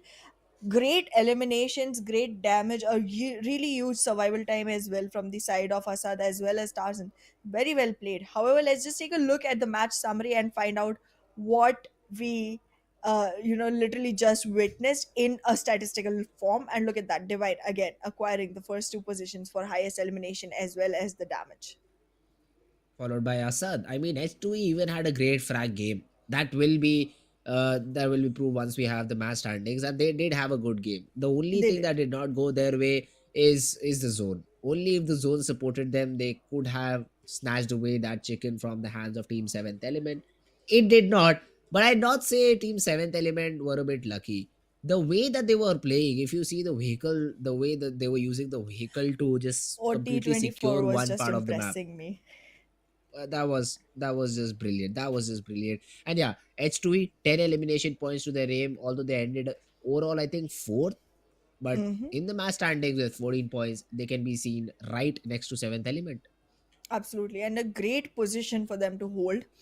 And yeah, the grounders. The Grounders did great as well. They did end second, but they did have four elimination points, which is a little lower on the side of a team that wants to make it big. But still, 10 total points is going to help them a little, and we might just see them climb up slightly. But I am impressed by the way they were playing today, and I would want them to continue this. Even if this game is something that they are able to attain consistency on, we might be able to see them going up. However, Econex I8, they just literally got stuck in a very bad corner. They got stuck in a very bad corner. Yes, Coming back up was really difficult, and I feel like Team QWERTY needs to have more dependence on the remaining players as well, because once Voltrex is taken out, they just become completely shattered, and it just becomes very difficult for the team to go ahead and make any capitalizations. However, talking about X Generation and 141 officials, I had better hopes. I had better hopes. correct. I mean, I8, I'd say they got caught in a web that they did not even know existed, because for 1 second the part of the zone that they had was very good, but as soon as the zone closed, they were 200 meters away from zone number 6, and that's not what you want. There's a team Exactly. on the left, there's a team on the right, there's a team hiding around the ridge, and then to top it all off, there's Tokusaurus 2000 feet high up in the air who you cannot shoot down. So it was not looking good at all for the side of team I8. They did not know that they'll be pestered around by so many different teams. The only thing that they could have done better in that situation were the use of smokes. They could have put a bit more smokes onto themselves rather than creating a path. But I mean, that is the information we had and not Yeah. them. So I'll give them the benefit of the doubt there. 5 points still not very bad. that will definitely get them in the top 5 position. 7 points in the previous 2 games. They can do better, and I know they will do better in the upcoming games. Absolutely. But well, taking a look at the overall rankings, there we are. Seventh Element leading with three chicken dinners. That's unheard of so far in this tournament. Like every single day, Oh they have yes. taken one chicken for themselves at least. And I say, if you're talking about consistency, count this team in. They have only 9 games played, right? Only 9 matches. There are teams with Yes. 10 matches played today. But look at that. The difference between their points compared to 3x Esports, who's on the second position and they have 10 matches played. Like, excuse me? That's a little 17 points. I mean, this team is just gonna cross century in the next game itself. They really might do it, and I'll be excited to see such a team. A century within 10 games, that's an average of 10 points. Basically, you're getting chicken in every game without frags. Yeah, I'm okay with it. I'm really okay with it if it can happen. I'm yet to see it though in a professional game. uh, a team getting a chicken without getting any frag. I'm yet to that see to it. that Although consistently for 10 games in a row, that's not gonna be happening. I mean, even the once. other team would literally have to surrender or just die to the zone, and that's not a thing you Uh-huh. see very often. However, yeah, I mean, keep your hopes up. It's hope that, We'll try it in classics though. I'll try that in exactly. classic to try and get a chicken without any frags. That'll be a cool That's the goal challenge for to the do. day. After this whole tournament is done, let's go Yeah, do that. maybe. Yeah, Yeah, maybe we'll try and do that. But yeah, I mean, a great game. Finally finishing off a nonetheless. seventh element. We were talking that Sanhok, they did not play it. They sat that particular map out, and because of which there were a few teams like XGeneration and 3x Esports who overtook them. But they said, well, like, yeah, sit down, kids. One game short. We're still above you. We're still ahead of you. And they've got 97 points Yup. to their name. And the second team has 76 or 78. One of 76. those It's digits. literally a 76. 17 points difference. Yeah, What? That's a crazy difference considering the one match short than exactly. what Team X Generation has. So this team is on. They're on fire right now. They're on a roller coaster that's just going up and not coming down for now. So that's just great to see. And now let's have a look at the map recap as well. The first 2 games have finally finished off. We do see Sanhok being picked up by BABLUs. Erangel, 7th Elements home. And we again have an Erangel now. So Yup, this will make things a bit more interesting. exactly. And Seventh Element is playing again. So, I mean, another opportunity. Are they gonna take out 2 chickens in a day? I am looking forward to that happening. Count me in. If the grounders are playing this one, I have great hopes for them as well. However, I feel like this time we might just see Agonex I8 step that field up and be like, okay, now it's time. It's the last angle of the day, so let's just get the chicken we are waiting for, and again put ourselves back on the track. Oh, let's see. The map of comebacks is gone, although it was the really first map, so you cannot really ask for a comeback on the first game. So yeah, that's gone. But we'll still have a couple of Miramars. So the teams who will be like, yeah, we're not comfortable on Sanhok, we're not comfortable on Erangel. Wait for your turn, wait for your turn. You'll get at least one game of Miramar to play if you're in the correct group. If you're in the correct group, you'll get two. And if you're in not the perfect group, you'll get at least one game to play on Miramar. So Absolutely. I want to see that particular map of Miramar, especially after having 3 consecutive games on green maps. I'd like some yellow now. Absolutely. However, I mean, talking about comforts on maps, the most tough one is gonna arrive all the way on day 5. Oh yes, it will. Yes. However, again, a similar plane path, right? Like the last time it was going from the center of south to northeast near hospital. This time it's coming from like center west going all the way to southeast. So let's see. Let's see. I mean, similar locations are still going to be reachable, similar locations are still going to be out of reach, and even after this, if we see a team go for positions in Yasnaya Pulyana or something, I would be disheartened. Let's see. Let's see if you're disheartened or not. For now, though, the plane path seems to be, really favoring some of these teams, and especially say I8, because Yeah. again and again they've been getting those plane paths which lead them to military base, and that's Not their only comfort that, drop. yeah, exactly. And not only that, we're also seeing the circle support them so much. Oh I'm yes, waiting to see what yes, happens this time. It's a very southern plane path. I'm not expecting a completely southern shifted circle. it Did is. is this rigged or something? I8 have paid the plane driver to draw the plane here, and then have also gotten a crack somehow to get the zone back and forth in their position. That's what I can say right now. But we Hey, have but look, another drop clash, I think, around farm, where we have exactly. seventh element again in fight. Although HellRaisers and H2E are also battling it out in the containers of Novorepnoi. Let's see, it's Rex who I can see all alone in a compound. Asad is providing some cover fire from a different compound. I don't know how valuable it may be. Adna tries to take some shots. Rex is a bit tagged out. Rex with his gun Whoa, completely out of his pocket, a out of his good. hands to say the least. Gets picked off, although Asad is there to cover him out for some seconds. He gets a knock. He completely takes the player of HellRaisers down, and HellRaisers also reduced to just two. Absolutely. Well, H2E Dread has already been announced dead, so Rex will need the revival to keep the man count upper hand for themselves. They do have the compound upper hand to themselves, but look at that. MVP is just going on trying to make his way into the compound, and once he does, it's gonna be only a matter of time before Rex gets shot down. Asad will have to provide the best cover possible to make sure that Rex is able to survive. Now, Tears and next MVP. Both are inside the compound. The only way for, oh god, Rex without any HP, he is gonna have to participate in the fight because there isn't much loot that they were able to capitalize on just yet. However, I feel like Rex is gonna go in for the intel game, will make sure that he provides all the information to Assad and make him take the fights instead. But still, the advantage looks like it lies with Hellraisers.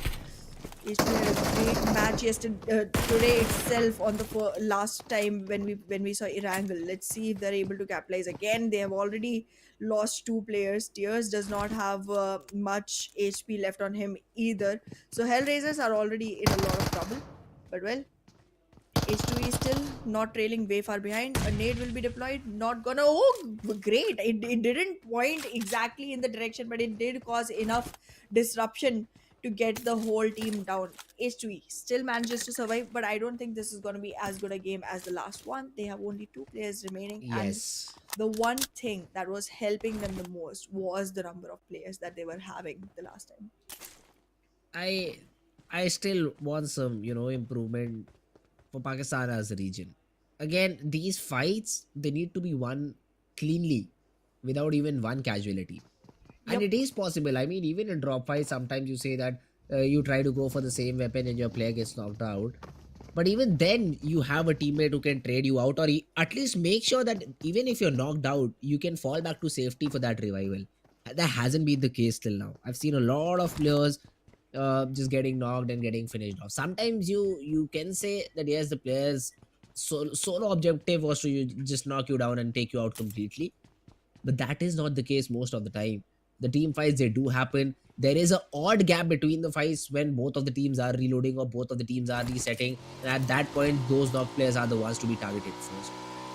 That is what has been happening in the past few fights, and I would like for some improvement for all of these teams, because at the end of the day, if you have a complete squad of four alive till the final zone, you'll have the most advantage. And look at this Reggie side, they've heard these shots and now waiting for the remainder of the two H2E players to come out of Nova Repnoi and grant them the whole loot that they've got themselves up for. Well, I did spot, seventh element going on with two players on a single bike. I'm not a fan of that, but let's see how that turns out for them. Currently, let's take a look at Regicide. As you were mentioning, they are gonna have a fight with H2E sooner or later, and well, it does not seem like they're gonna be in a very advantageous position if they take that fight with a team completely fledged and available. However, H2E does have two players short, but again, that is the information that we have. They do not. They might know H2E has two players short, but they might not be very sure of the fact that the team they are pointing at is H2E. the patience from Reggie's side is commendable. I mean, if they read the kill feed, they know that there is not. It's not at least a whole squad. There might be three or two players surviving for H2E, but still, look at this. They're not even giving sort of sounds. It's a 2-2 formation. Two players are on the ground. Two players are on the first floor, and they're just waiting. Don't know for how long they'll wait. I'd love to see their loot if possible. What sort of weapons do they have? Roshan, Vaz, Avenger, and Knock Knock. Because if they don't have good weapons, I do see a crossbow on the shoulder of one of the players. So they are definitely struggling a lot on the loot. So they really need the two players of Team S2E to come their way. Otherwise, again, towards the end zones, when you need those smokes, when you need those nades, when you need the West to be completely up and running, that is when you'll struggle. Star though for now, all the four players surviving. The early stages we do see many teams with four players, but as soon as the fight starts, that's when I'd like to see how do these teams perform. Well, absolutely. We will have to keep an eye out for every single one of these teams. But as of now, the team that I want to focus on is 52 Esports. They are at a great place. They do probably have the best loot, but they did opt to go for a very far-fetched location. Now they're gonna have to take the vehicles, run all the way into the circle, but look at the placement that they're gonna be moving in for. The most possible movement is gonna be from the side of Rozhok. Rozhok is already covered with 141 official. Even if they are able to win that battle, they will still have very little time to go ahead and reset completely before coming back into the zone.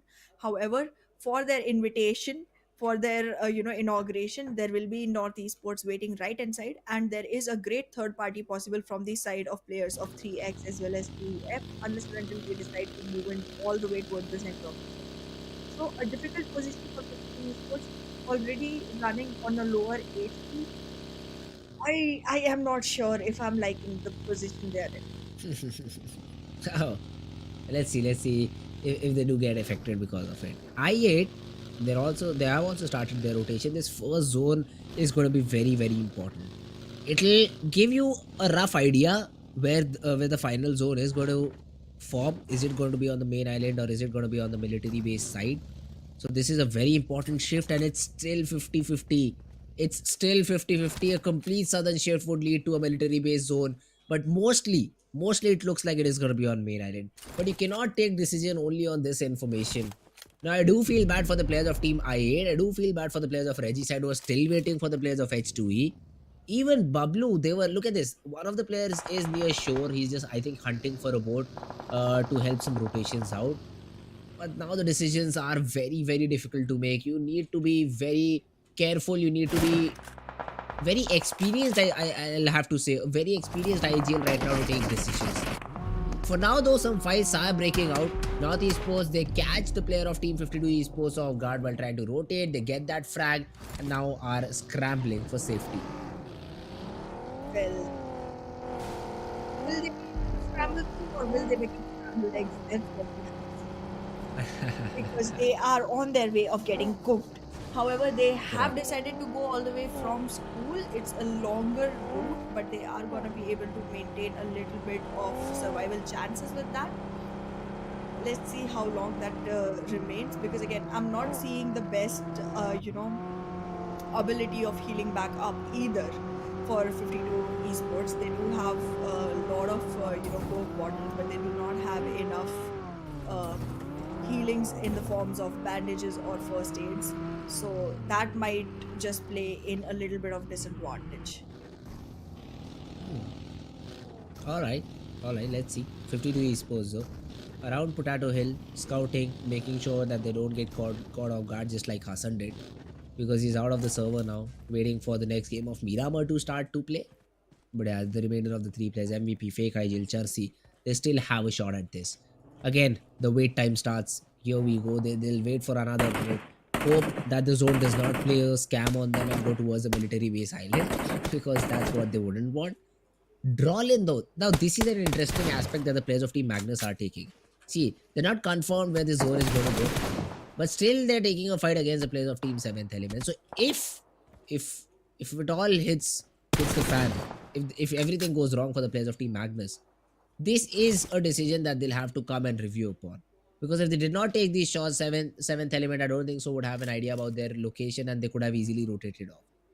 But now, if it comes to bite them back, I mean, Magnus would really be frustrated with themselves because they're taking these shots. Again, it will yield no value at all. You're just getting your helmet and vest damaged for free, because seventh element, even if you get two knocks, I'll say for example, Team Magnus gets two knocks, even at Ooh. that particular time, they won't be able to get a push. This knock from Tabby should now throw the players of Team Magnus off that particular angle. They should not peak that angle. Now, Charsi was very close to getting a knock. It does not happen. The Northeast Esports, they want to take this fight.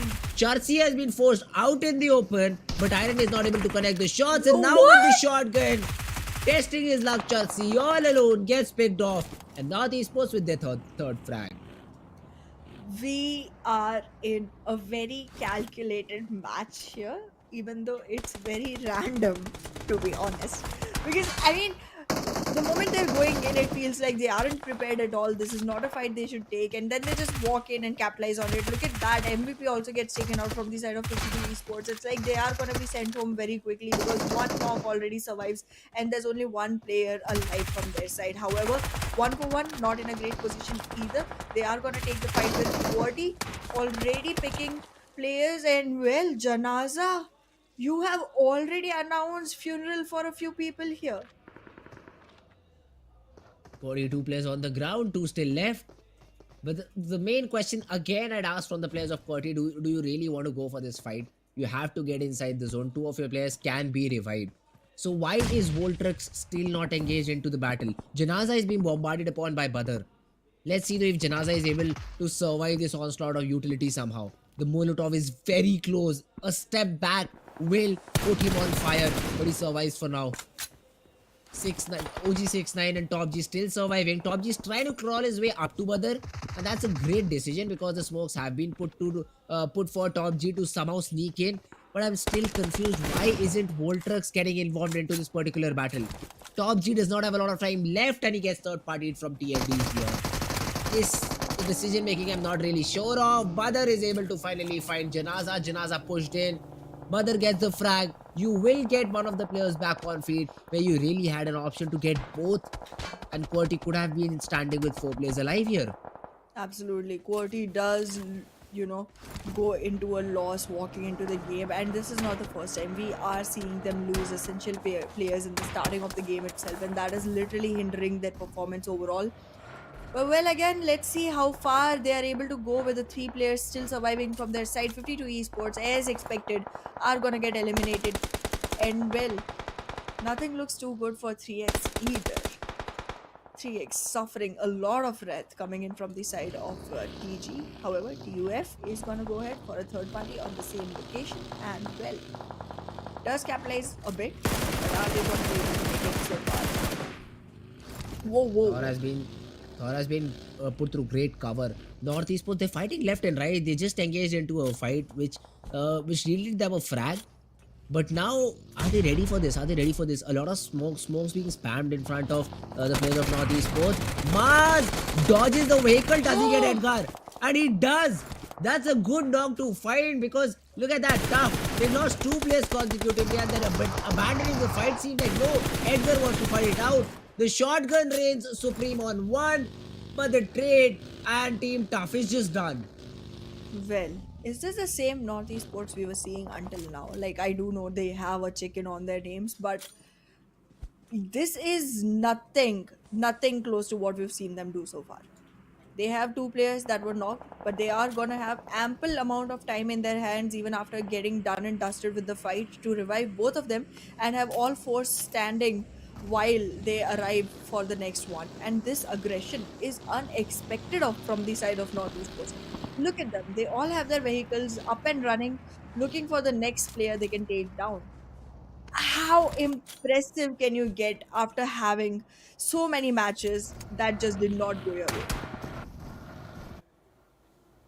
That's a strong comeback, I'd say. That is definitely a strong comeback. The best thing I love right now is 8 frags, but all 4 players standing. That's what I want from any team, trying to engage into such close range fights. Star, though, another such team, but they've not been able to get any frags. What are the players of Team Esports? Reggie side knock knock says knock knock to 2 players of Team TFD. The Faulty Devils Two of the players are down on the ground. Let's see if they receive some cover fire or not. Well, the faulty devils. I have seen them step up a few games, but then again, overall, they are unable to get out of that hard stuck position on the leaderboard, which is very low down below. But let's see if they're gonna be able to do anything differently this time. It's not the best position for them, but I am looking for something great coming in from their side. 3x has made me lose any hopes for the team right now. This match does not look like it's going any good for them. But Team Bablu, even though so far they haven't made enough noise in this map, I feel like they might have a chance. They might have a chance to maintain the position they have just acquired. Oh, let's see. Regicide. They've just lost two of their players and now are looking to rotate on the back of it. Magnus, though, they find themselves in a good spot. I mean, according to the zone, this Ridge can play a really crucial role. And let's see if they're able to utilize it perfectly. Zen, oh, great shots. What? Great accuracy with the 3x. The tap shots they do land, and Zen's also laughing. Look at his camera. He's also not believing this. How did he get that knock onto Iron? And Iron is bleeding out very fast as well. So that means a lot of knocks has been taken Whoa. by this particular player, and Iron goes down to the zone. Oh my god, Northeast Sports. For now, they had four, but some lucky shots are involved and they lose a player. But seventh element also putting some frags to their name. I did see one nade not going the correct way, a nade knocking your Exactly. own player, but then you compensated with a knock onto your opponent. So there's that.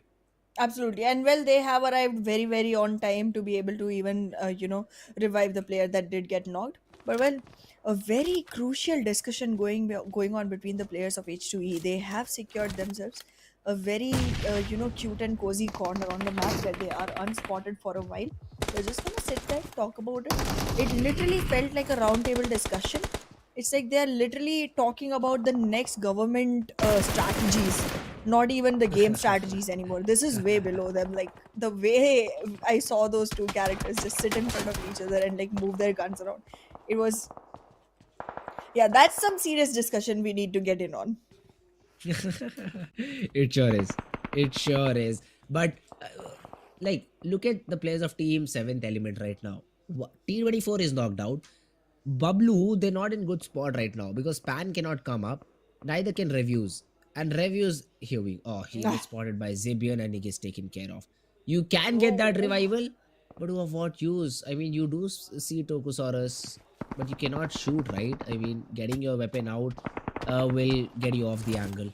You Divine knows that there are two players now because of the sound that they've made, and now let's see how does Team Seventh Element decide to go about, because again, Magnus Esports is still third party, so it's not going to be easy at all. Bablu, they're in a lot of trouble, and they're not being given away. Well, Bablu might just bleed blue, but they chose not to and they just bled out instead. Zibian doing really great for the side of Magnus though. And well, we'll see how Magnus is gonna be able to survive this one because now they are way too close to Agon XI8. Way too close. Right in the crosshairs. Oh, I hate 3x. The player from 3x though can play a spoil sport. No come. Okay, okay. He cannot. He just got spotted down. He's the most unlucky player ever because as soon as I say he can play spoil sport, he just gets spotted down and taken care of. A nade being cooked up as well. They're a bit paranoid, I8, and they have reasons to be. They definitely have reasons to be because they just got a player eliminated. But I8, they also lose one of the players. B Dead has been taken care of. He has been knocked out. Nightmare gets a No. knock onto Zen, but there's a nade from Zen, which takes down IGL1. Knocks coming against I8 left and right. Two of their players are down on the ground. The revivals are on the way, but Magnus, they want to take advantage of the situation. Faster 20. Getting into the bathhouse. Finding the correct corner. Whoa. Getting all the knocks. Taking down the whole I8 squad. Magnus Esports. What a push. Well, that was a great push, but I am waiting to see Magnus Esport, other players other than Zibian to actually lift some weight for the team. Because to be very honest, even though there are a couple of frags for the name of, Faster 20, let's just talk realistically. He entered the right place at the right time, and that's all it was. Nobody was Yes. in the condition to take that fight or win it at any chance, and that's exactly what he capitalized on. But if you look at Zibian has literally acquired himself 5 frags all on the basis of skill. If the whole team from Magnus is able to support Zibian in the right way, we might see Magnus shine much, much brighter than we saw them before. But that's just something that we'll have to wait and watch for. And the same thing that we are about to do is being done by Zarbaf. He was waiting, he was watching, but he did not shoot when he had to and got shot instead. So 3x is gonna drop dead. I mean, the player was not even in the right position. He's all out in the open, just lying down, hoping no one sees him. That's not gonna happen. Magnus, though, I mean, till now a great game. They've lost one, yes, but you've got 10 frags. That is a good start. Even That North sure is, Esports, yes. they were a bit unlucky, I'd say. 9 frags to their name. That one player got eliminated because of some lucky shots that came in from the side of Magnus. That's about it. I mean, if those shots did not connect, we might see North Esports with 4. TFD freestyler though, could knock onto the player of Team QWERTY. But this L-shaped cover that they have with the buggy and the Dacia, it will help facilitate the revival until and unless they get shot in the back, which I don't think so is going to be the case because there's no team behind them on the minimap. So yeah, the revival is going to come in. QWERTY will still survive with some players.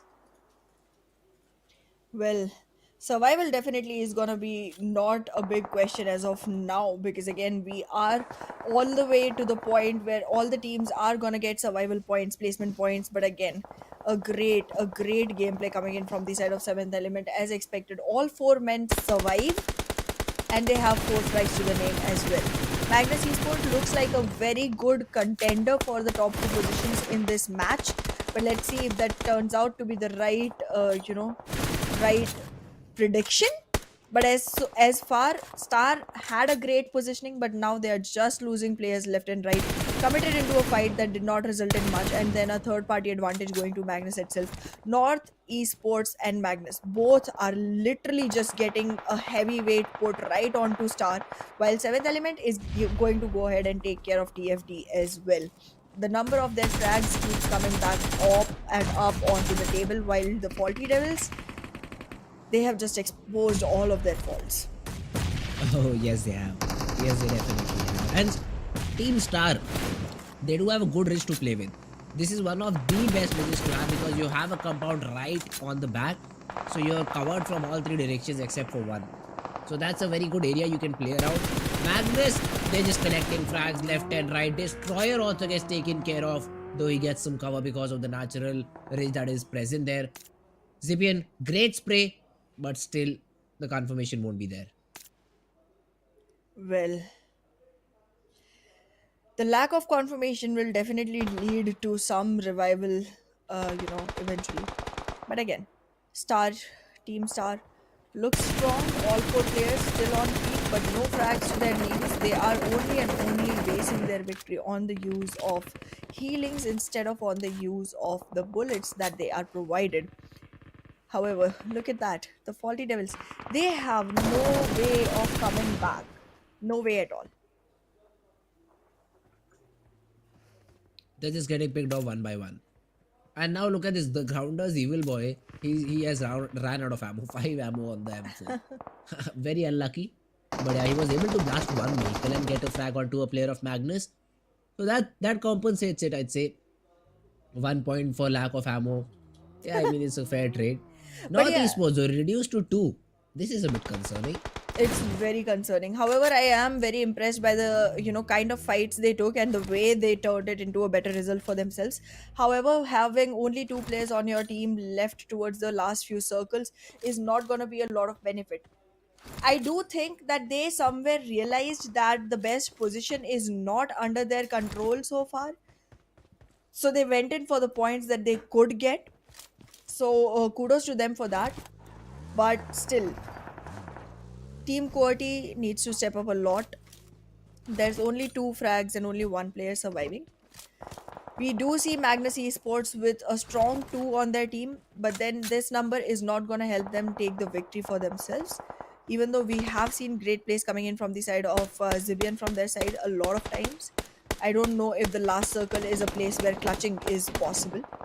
Sanhok Esports still struggling, is still gonna get more and more people taken off of their charts. And Team Star, again, looks like a strong team because of the number of men still alive on it, but it does not look like one that will be able to survive the red. So even again, like even in this map again, I feel like the same two teams might be the ones that we see towards the last circle, that is the Grounders and Seventh Elements, as long as the Grounders are able to find a positioning from where they can collect ammo. Because again, as you said, that shit, they need to cover up for that. They definitely do. But Seventh Element, what did they eat for lunch? Or maybe even dinner? I won't have the same thing and then play this Bullets. game. Then I don't want them Vegetable because it's a bit bullets. hard to digest. No, vegetable bullets are Oh, great. They okay. are yummy. Oh, then I'd like to have some. Then I'd also be signing up the group that Team Seventh Element has. But yeah, I'll I cook mean, for seven them. frags, all four players alive. This is a dream start of the day for the players of Seventh Element. That they couldn't ask for a better way to be on the top. This game will help them solidify their lead. This game will make sure that even if they end up having 0 points in the next follow 3 games, they're still on the top. Is the kind of lead that they'll be able to make if they get this chicken, which I think statistically they can. But then again, statistics are not to be relied upon in this game. But look at the zone. They have the zone. They have all of the teams just stuck on the edge. Voltrax, I don't think so, would play a spoil sport because Tabby is keeping tabs on him. The Grounders, they have another battle with the players of Team Magnus to fight with, and they need to be inside the zone as well. So yeah, these teams would just take care of themselves, and the Seventh Element would just have to eliminate a couple of players to win the chicken. Absolutely. I feel like that might very well be the case. Tabby has gotten a backup support for himself as well, just in case when he's trying to scout, if anyone takes a shot on him, there is a revival right handily available. But look at that T24 OP. He's not going to wait for the other teams to go ahead and, take care of each other. He is going to go in, charge in, and make sure that he gets all the eliminations to his point. What kind of aggression am I seeing from the side of T24 OP? Already. Oh my. Okay. Let me just This count. How many was that? too many to count on fingers. That's what I say, because look at this. They're still not content. They want Magnus Oh my Zibian's life as well, god. and they'll get it. They'll Oh get my it. It's god. all down to Voltrax, and they even know where he is. And that's the name from Tokusaurus to confirm that. What? That wasn't even a nade thrown for, for ending QWERTY. That was a nade thrown to celebrate the victory. They knew this nade and we are in this nade and we have our dinner on the tables. And that is exactly where they're headed. Winner, winner, chicken dinner all the way served for 7th element. They have secured 2 chickens in a day. They have 4 chickens in hand.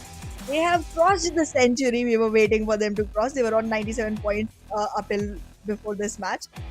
Here's the 22 more points. 22. Literally gonna be a huge scoreline to match up to. And now is when they have finished that 10 matches. TX had 10 before this. I I don't know what to say. Just don't say anything, because guys, we'll be going to a very short break, and then this time the stats will definitely do the justice.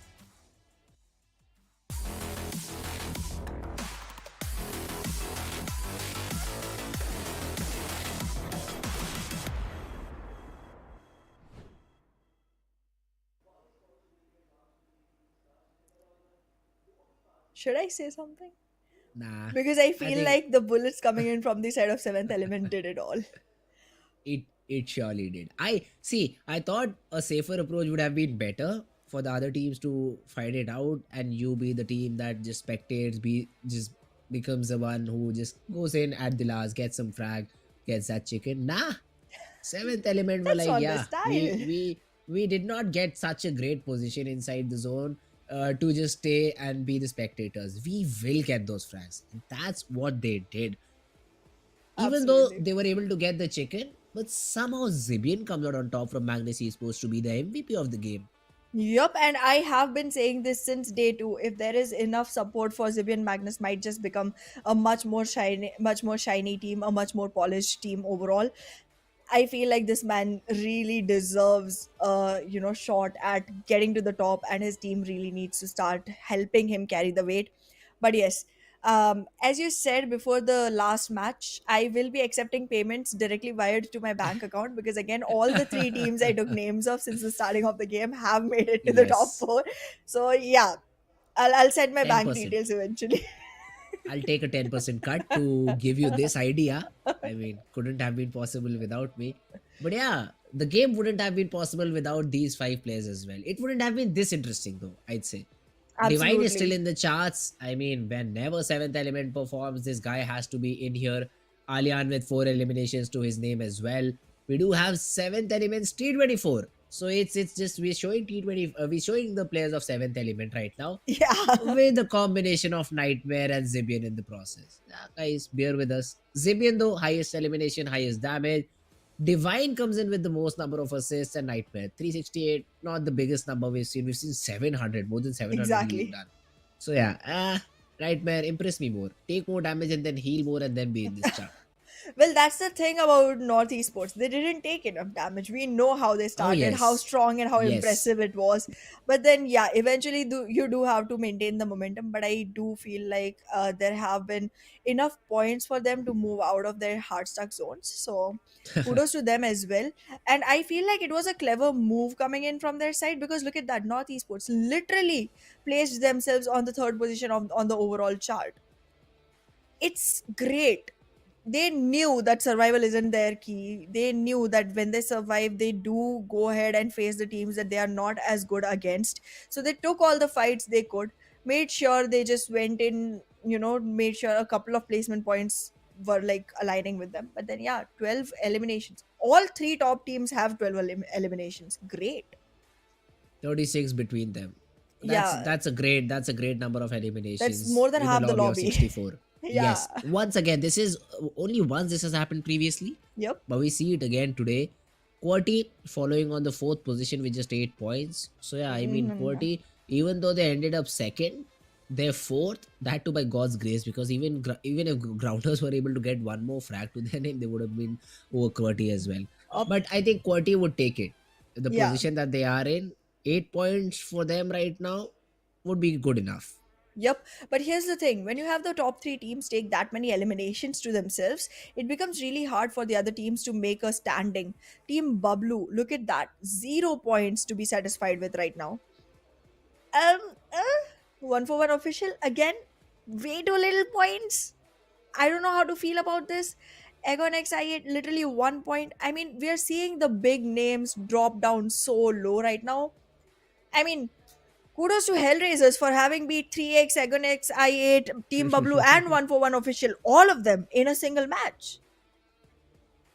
Oh yes, it is. It is. And see, you're talking about Team Tough. What Yeah. what I wanted from them was a good performance on Erangel, but it isn't there. Yep. So once again, this proves that the map of Sanhok isn't like completely skill based or skill oriented, is what I'll say. Sometimes you get that luck in your favor, which helps you turn things around.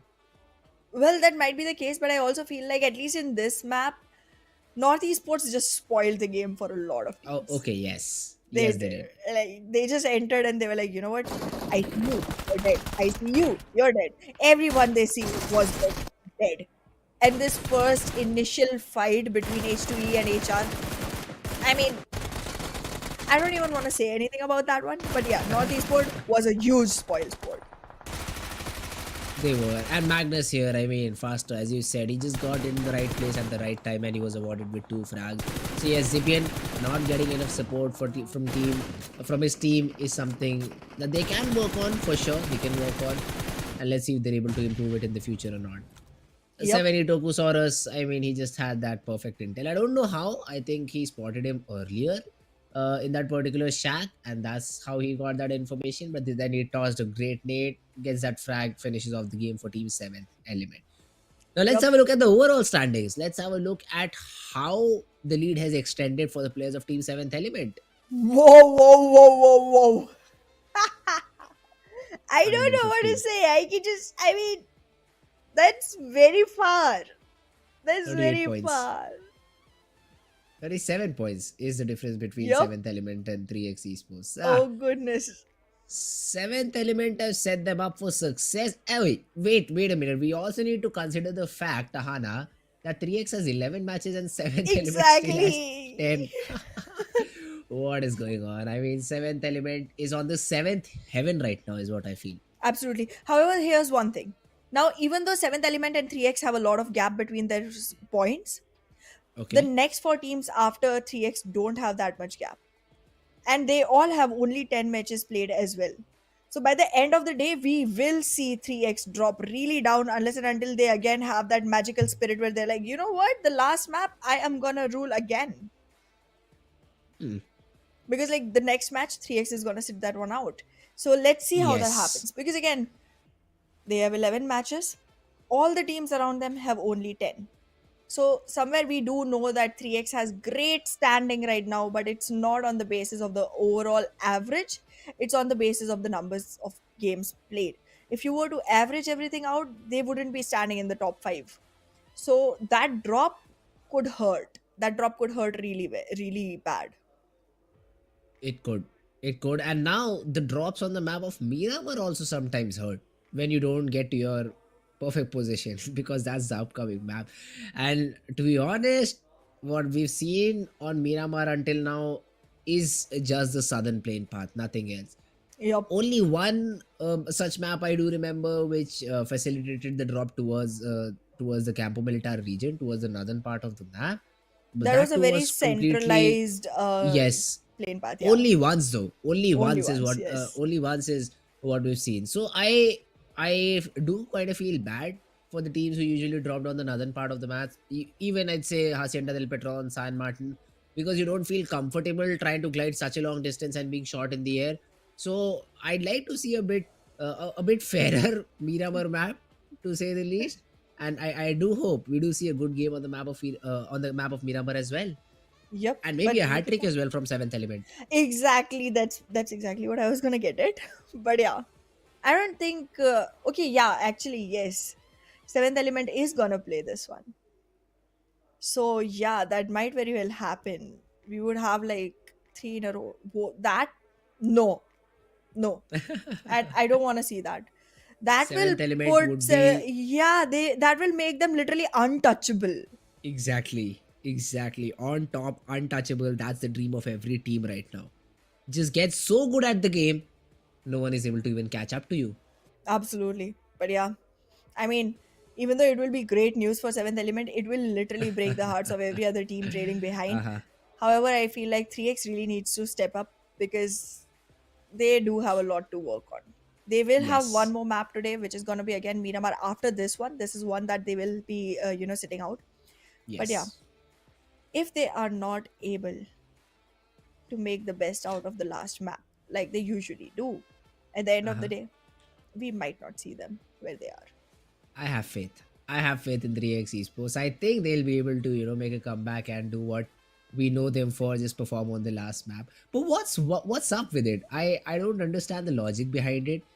I could have understood if they failed miserably in map number one, but gradually improved and then made a great game onto the final map. But it's not a straight hill performance for the side of 3x Esports, is what I feel. It's a graph that goes something like this, that they perform whenever they want, and the other days they're just playing with not complete hearts. I don't know Not what just that happens. graph. It's a literal straight graph which spikes up in the last map. That's it. Oh yeah, okay, yeah. But yeah, But in any yeah, case. I mean, 3x Esports, I have better hopes. I have high hopes from them. This time, though, a better playing path than the previous ones. Some cities would be achievable: San Martin, Hacienda del Petron, water treatment. But again, common places like Montenievo would be very distant to the plain path. Elpos, I don't think so, will be directly reachable. La Cobriara, just forget about it. Move on, find a different drop. But Lost Ionis, still within dropping range. Well, well, well. Los Leones is gonna make Econex I8 really happy. But again, we are seeing way too much southern oriented, plain paths, southern oriented circles. I want to see something new. I'm literally a little bit unhappy with this right now because, again, a lot of teams have places to go which they are unable to reach to. even right now, I feel like maybe Hacienda del Patron will be a glide, but water treatment seems completely out of reach. Torre Muda, La Cobrera, don't even talk about it. It's way too far. El Pozo is way too far. I mean, that's just very difficult. But yeah. Hey, we did not see anyone drop on for prison this time? How is that happening? It never happened. It just I'm happened in your dreams, lonely. Ahana. You should be. Prison is a place where you should feel lonely. That's a punishment area. What are you talking about? You might have had some neighbors like the previous time in Los Higos who might not visit you according to their schedule. Probably Schedule. probably not even visit you because yeah, they'll be busy fighting for points, right? Yeah, I'm least of their concerns. But then again, if they Exactly. do visit me and pay me enough money, I might take their names. Oh, business idea, huh? Try to open a business in the prison. Are you? Well, I could use that money to bail me out. Oh yes, that's true too. That's true too. But yeah, talking about Los Leones right now, I8, they might have a contention with the players of 141. Although I think 141 is just there for vehicles because that road spawns a lot of vehicles around Los Leones. So they're looking for vehicles and then they'll move down south and loot the cave that is present, the secret cave of Los Leones. Star moving towards Puerto Pariso, and that's a good position to go in as well. I mean, it's near to the shore. It's a complete city you can loot in, and it sometimes even gives you, if it's completely honest, it sometimes gives you those level 3 vests as well. So yeah, Puerto Vallarta, good position to be in. Let's see if Star is able to make the most out of it. What is up with Quantum Rage? Cruz What del Val. is even up with Quantum Rage? Went all the way to Cruz del Valle. They are gonna be, picking up vehicles from there. If they move any north with those vehicles, sorry.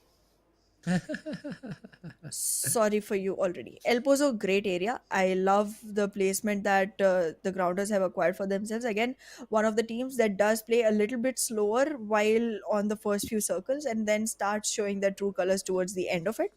So, a great secluded area for them to capitalize on. Seventh element looking a little bit more passive this time, going way too far away, straying far away from the circle. They do have multiple vehicles though, so they are going to be able to make their way back in.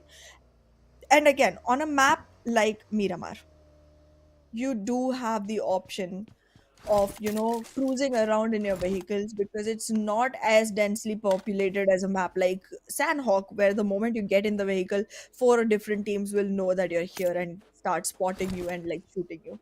So, I mean, if you want to go for vehicular advantages, why not go for it? But yeah, Uh, I mean, both these maps are just completely polar opposites of each other, is what I feel. You true. cannot play Miramar without vehicles, and you should not play Sanhok with vehicles. Yep. So they're just contrasting each other. And yeah, I mean, teams do understand that as well. Some who did not, some who thought it's okay to use vehicles in Sanhok were punished, and Sanhok told them, yeah, we don't use this here. We only in desperate situations because desperate times required desperate measures, but not otherwise, not otherwise. And freestyle though for now, they have got themselves good loot, I'd say. I mean, Arham had good ammo in that Scarel. I mean, if they decide to finally share the loot, freestyle should be set for that first early fight if they want to have it. But the way freestyle has been playing, it is a bit conservative approach to say the least. They don't try to take any early on fights even if they're at an advantage. They try to keep all their 4 players alive till the final zone, which let me tell you hasn't been working till now. Well, there's a lot that hasn't been working till now. That's not only the Oh uh, yes. one single point, but yeah, I Yes. do have expectations from the side of Top Shot. Not Okay. only has he performed for the team, but also has made his name in the top players chart once. So, gonna make sure that I have a lookout onto him.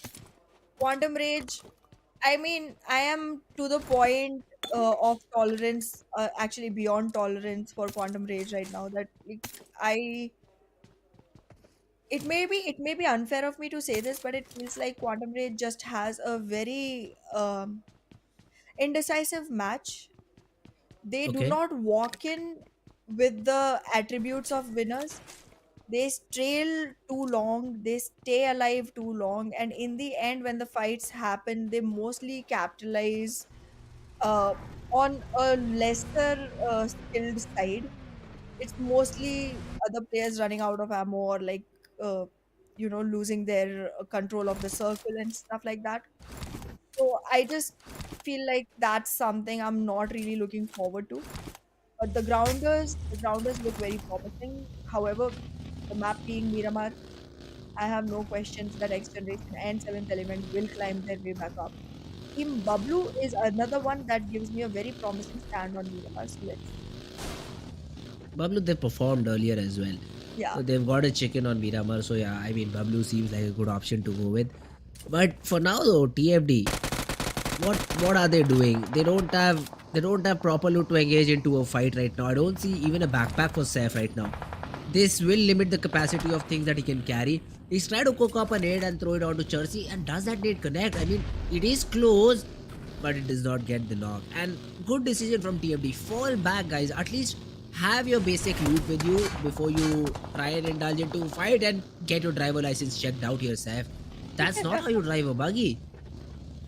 See, that's the reason I'm always a professional passenger, just like Cardi B. I'm not gonna drive. Like, if I'm the only person surviving in my team and I need to use a vehicle to rotate myself into a safe zone, I'll literally drop all my weaponry in front of another team and ask them and beg them to take me in their buggy. Because no, I'm not driving. Try doing that in a custom zone and give me the clip when you get shot in the face. Please. Oh, in I'd the end, love I it. always do. They literally take me to the zone and then kill me the moment they're off the vehicle. It's very weird, but that's all Obviously. the fate I have for not driving inside of games. However, I do drive really well in real life. You're not gonna agree to it, but I'm gonna say Exactly. I was about to say you say so, but I don't believe you. But yeah, you went ahead and just spoke for myself. So yeah, I mean, okay, no problem. You just already put my vision out there. But yeah, 52 esports though. They do have a good compound for them. I mean, yes. come on, they don't want to stay in this one right now. 10 seconds still left on the clock. It's just zone number one. They're looking for any bonus loot that they can. Though fake IGL is very set in terms of loot. Level 3 helmet, level 3 vest, a lot of ammo and a lot of healings as well. He was set. Don't know where he got that loot from. Probably Picardo. But yeah, that's a great looting spot.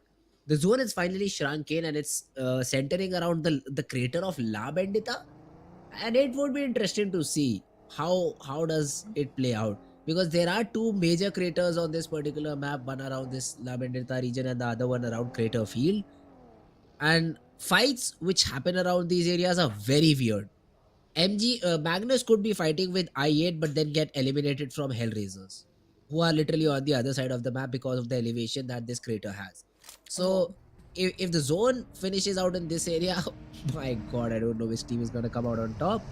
I have great hopes for Magnus this time because Magnus not only is capitalizing on the crater is also very centralized into the map. So once the zone shrinks, even if it is left out of the new circle, they are going to have an easy move into it. Right now, again, Magnus is investing in a fight against X Generation.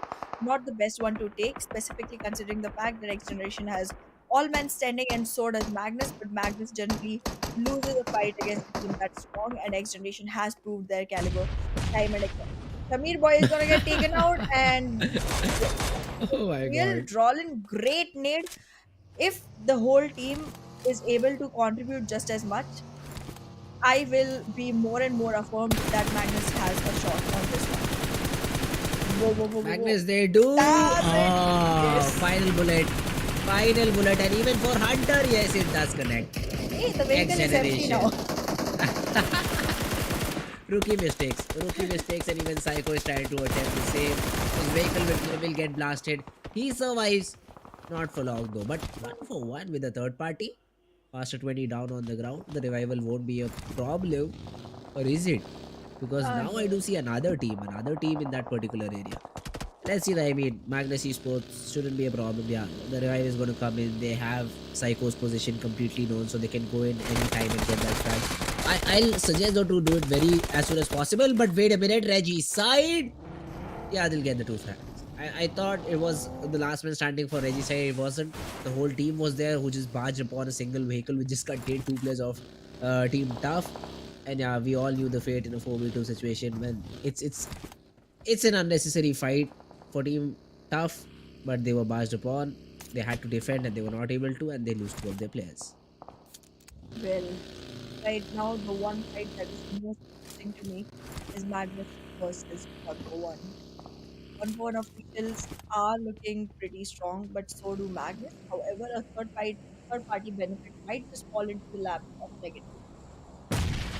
You know, is one that needs points more than anyone. So they must try and capitalize. Regicide doing great, eliminated Team Tough without any points on the chart at all. And well, even though I was expecting them to step up, even though I was seeing improvements in their gameplay, it did not last long. So bye bye for now, I guess. Indeed, a very quick bye bye. Tough X out of the game. Freestyle Lallu, he is being subjected to a few shots. Good decision. This is what I want to see. When you're alone, you're subjected to shots. You don't repeat. You fall back. You respect your opponent at that time. Drop shot. He scores two players, or this could be huge if the spray is right. You need to go in the practice range drop shot. You need to go into the practice range and then just get that spray a bit better. He might have a chance of blowing up that vehicle if the players of 7th element are not careful enough, which I think they aren't. The sprays are still coming in from drop shot. Even one or two bullets landing again and again will pose a harm for the players of team 7th element, but I think they'll rotate. They'll rotate and they'll have all of the players surviving. Team Grounders, though, it's a good split, so it's not going to be possible for the players of Team 52 Esports without nades to take down the players of Team, to take down these aggressive players of Team, the Grounders. But there comes a nade from Faked IGL. A great knock. Destroyer needs to survive, though. He cannot afford to get knocked here, and he falls back. This will leave an opening. A Molotov to follow up onto Evil Boy. It is looking difficult. Fake IGL survives for now, takes the nade damage, but the healing situation on 52 Esports looks dire. Just the last I painkiller, and it has been just popped off. I just don't feel like any of the teams are doing a great thing here because neither 52 esports nor the grounders are inside the play zone. Even if a member gets knocked down, there's going to be very little opportunity for you to go ahead and revive them. So just get out of this one. I feel like they both just need to understand that this is not the fight that is meant to be, taken all the way to a result. It's a overcommitment coming in, specifically from the side of 52 esports who have already lost a player from their side. We are seeing both of them withdraw now, but yeah, I mean, this was just one that wasted a lot of time for both the teams. Exactly. And even resources, because you see Yeah. a lot of bandages, a lot of painkillers being used. And now I don't think so they'll be interested to take any fights. So how does that loot reset come in? I really don't have a clue. But right now, a reset is required for the players of freestyle. Black is down. He is being followed up with a nade. He survives for now. Adnan, he's cooking another one. Does this one fall on point? And now he has the backup of his team as well. Arham could be in trouble, and Oh, he is. The nade bursts it. Black goes down. Arham on his knees.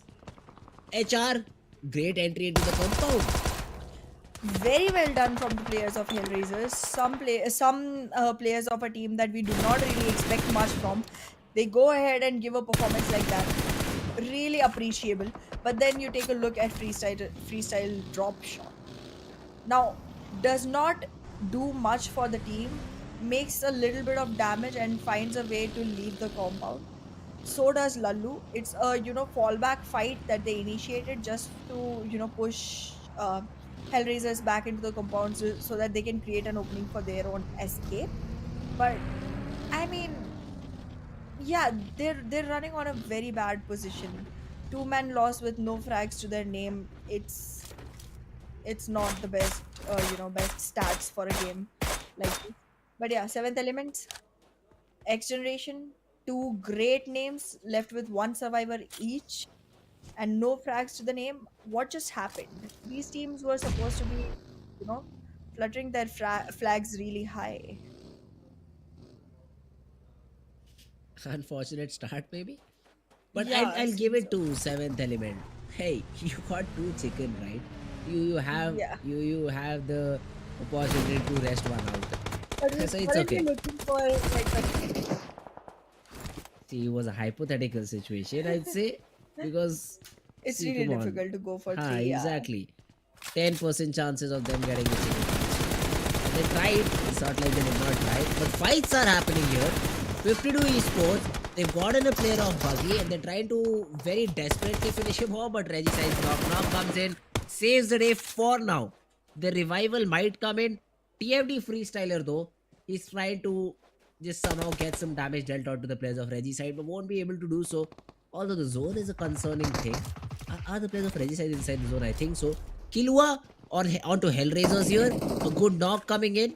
The grounders would be happy with it. Tears has been taken care of. The player who was supposed to have that information around this particular compound, but Tears, he has been able to fall back. And a revival might come in with some smokes being thrown in. Black though, this is an ambitious nade. Ah. This is an ambitious nade. It is tagging the player of HellRaisers. Next MVP, very low on HP. Did it is just us who saw the head, or even the players had a vision over there? I think the players had a vision as well and they were able to capitalize as well. Right now, the Grounders are taking real good advantage of this fight against HellRaisers. HellRaisers, even though they were looking a little bit strong in the starting, are shattering down now. And look at that, 1-for-1 official has also been taken out. So that's just disheartening for the team. But yeah, I feel like the Grounders, Regicide, Magnus Esports all look really strong right now. And unexpectedly, I am seeing the negatives on a good position as well. If they are able to make this one, I'll be more than happy to see that shuffle happen, because again, negatives need it a lot. The faulty devils need it a lot as well, and so did the players from the side of HellRaisers. But it seems like for HellRaisers, it's not gonna be dish well cooked. But yeah, for negatives, I still have hopes. Oh, 5 points. I was a bit surprised as soon as you said the name negative, and I was searching from the bottom charts. But anyway, they're somehow on the second position. Goku Yes. Bot gets a frag onto seventh No. element, and finally they get eliminated. That too with 0 points. Yep. So they're really taking my advice seriously, huh? Trying to average everything out. Hope so not. A 0 pointer game is not what we expect from seventh element. But yeah, They they have get enough that wiggle breathing room room. right now, Yeah, though. exactly. It's Exactly. We can give it to them. exactly right now the way the points are distributed. It doesn't seem like someone is gonna go ahead with a 37 pointer, chicken dinner, and that's what you That too with need one at the player left. least. That's what 3x esports needed to climb back up. Oh However, yes, this one they are yes. already sitting out, so 3x esports is not even in this one. Plus, if XGeneration have had some hope from this game, only one of their player remains. So yeah, Exactly. not looking good at all for the players of XGeneration as well. X Reggie generation said literally Avenger though. needs X Mhm. generation literally needs more than 40 points to be able to shake the throne off of seventh element. So yeah. Yeah, that's true. That's true. And I mean, yeah, there we go. Psycho gets elevated to the play zone. So no more points for XGeneration. BABLU though could be in a bit of trouble. The shotgun is out. Only if he connected that bullet. He is trying to confirm that frag. He won't be able to refuse. He is here. He is here and trying to get that frag onto the remaining player. But he falls back. Not what I like. Not what I like when you have an opportunity to eliminate a whole team. Reggie side though somehow have 10 frags to their name. And they will have the second player back up as well. But 123 meters inside the zone. Maybe too big of an ask from the players of Reggie side. Well, just a few minutes ago, it felt like they will be able to finally secure a chicken. They do survive long. They do have good fights. I mean, I was expecting for one game to go great for them, but it does not turn out to be one of those. Maybe the next one if they are able to play that. But yeah, for now, it's not looking good. It's not looking good at all. Oh my god, BABLU is not even leaving them. Team BABLU already shuts down one, shuts down the other. And well, even though it's a two-man loss for the side of Team BABLU, they have secured a couple of flags and also a bump in the position points. Oh my god, Pan. Oh no. What did he just do? They just had to survive for one more position to have position points in their favor. They could not. And well, Team Negatives finally starting to lose players. However, as of now, for a moment of happiness, they can see themselves at the top. And the moment I say that, they drop all the way down to the fifth. BABLU, I'm more disappointed in them right now. because of the way Pan got eliminated. He saw Yeah. the other player getting eliminated, and he was like, "Yeah, no one else is watching me, bro. This is battleground. 5 teams are watching you right now." But somehow, I8 is in trouble now. And that too from the Uh, hands of Team Negatives. oh, let's go. Shahir is hitting some nutty shots. He is getting those frags for himself, and negatives find themselves in a compound.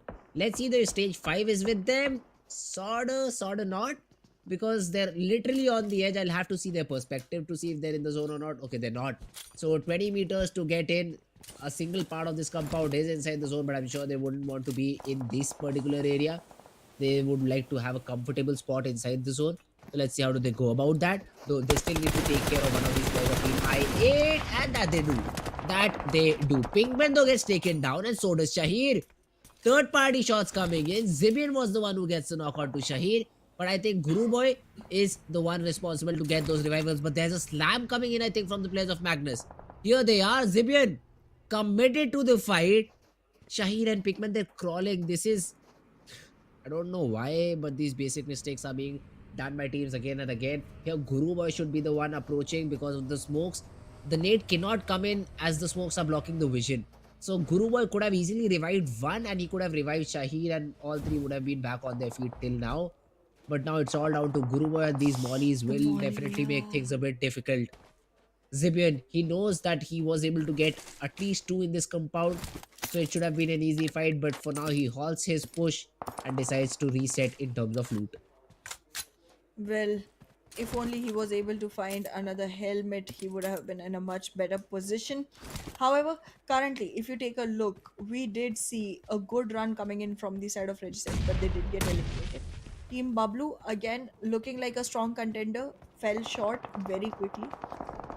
Freestyle, a team that had a great chicken coming to them earlier, have now again fallen back to the same old pattern of losing on very big number of players very quickly into the game.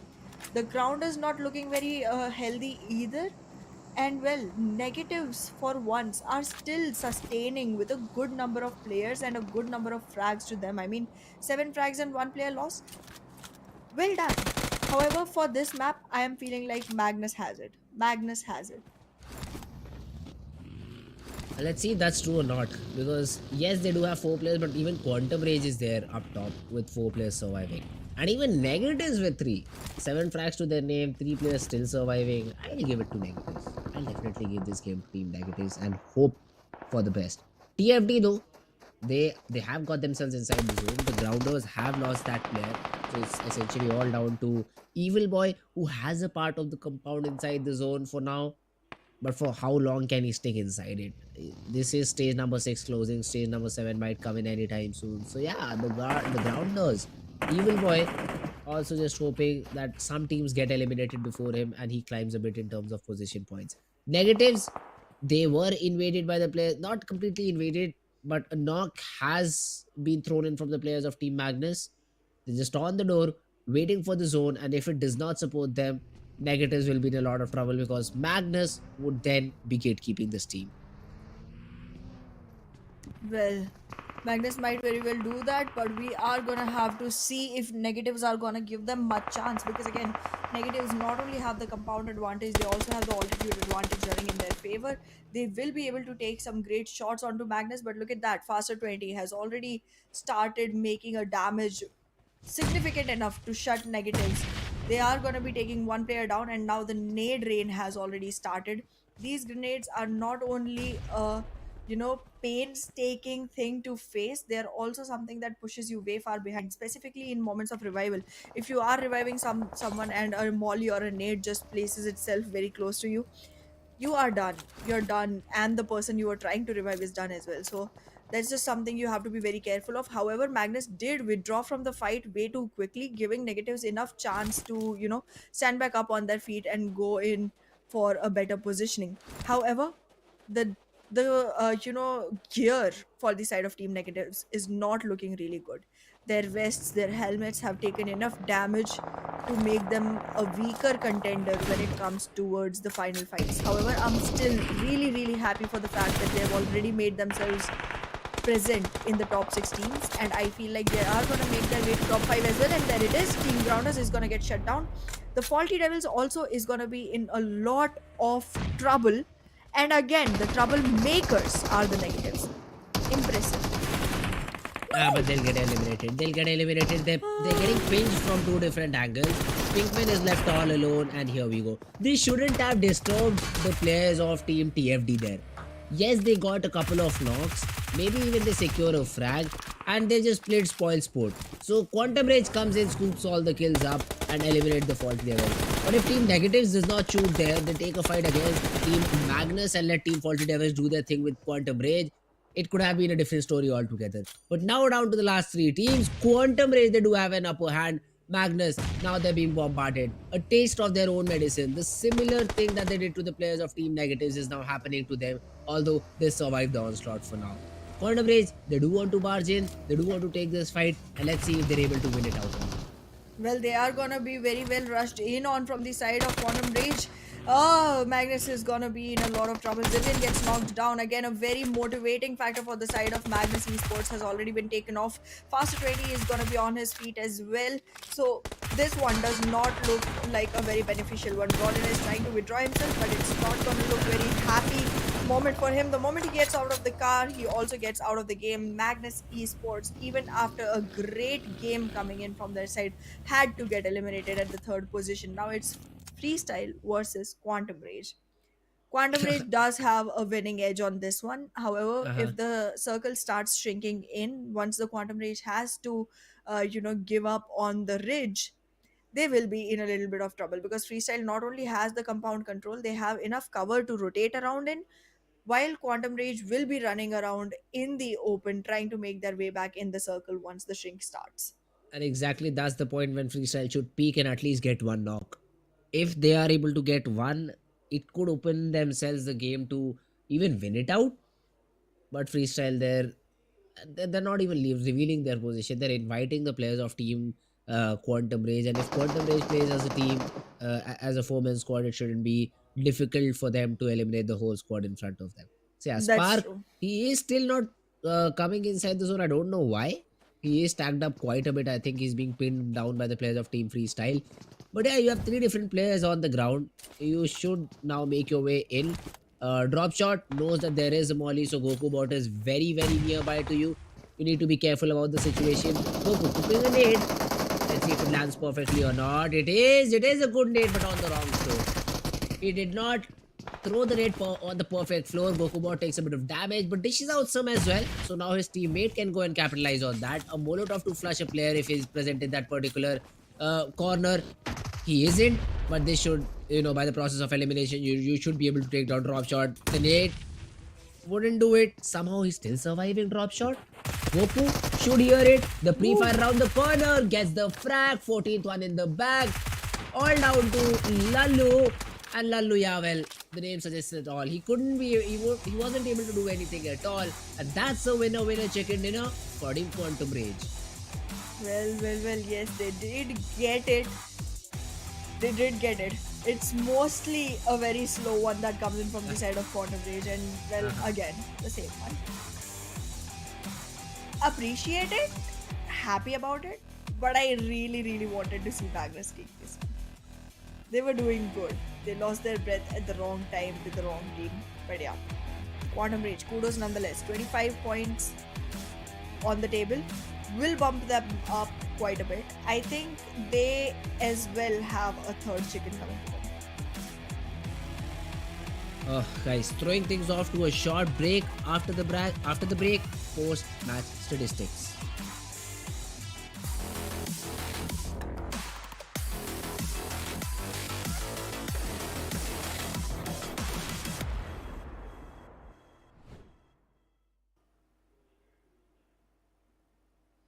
Well, this was one of the matches that showed so many unexpected things happen that Yes, I am beyond impressed, specifically by Team Negatives. So, really want to see what they have done to the leaderboard now because I don't think they are going to be hard stuck anymore.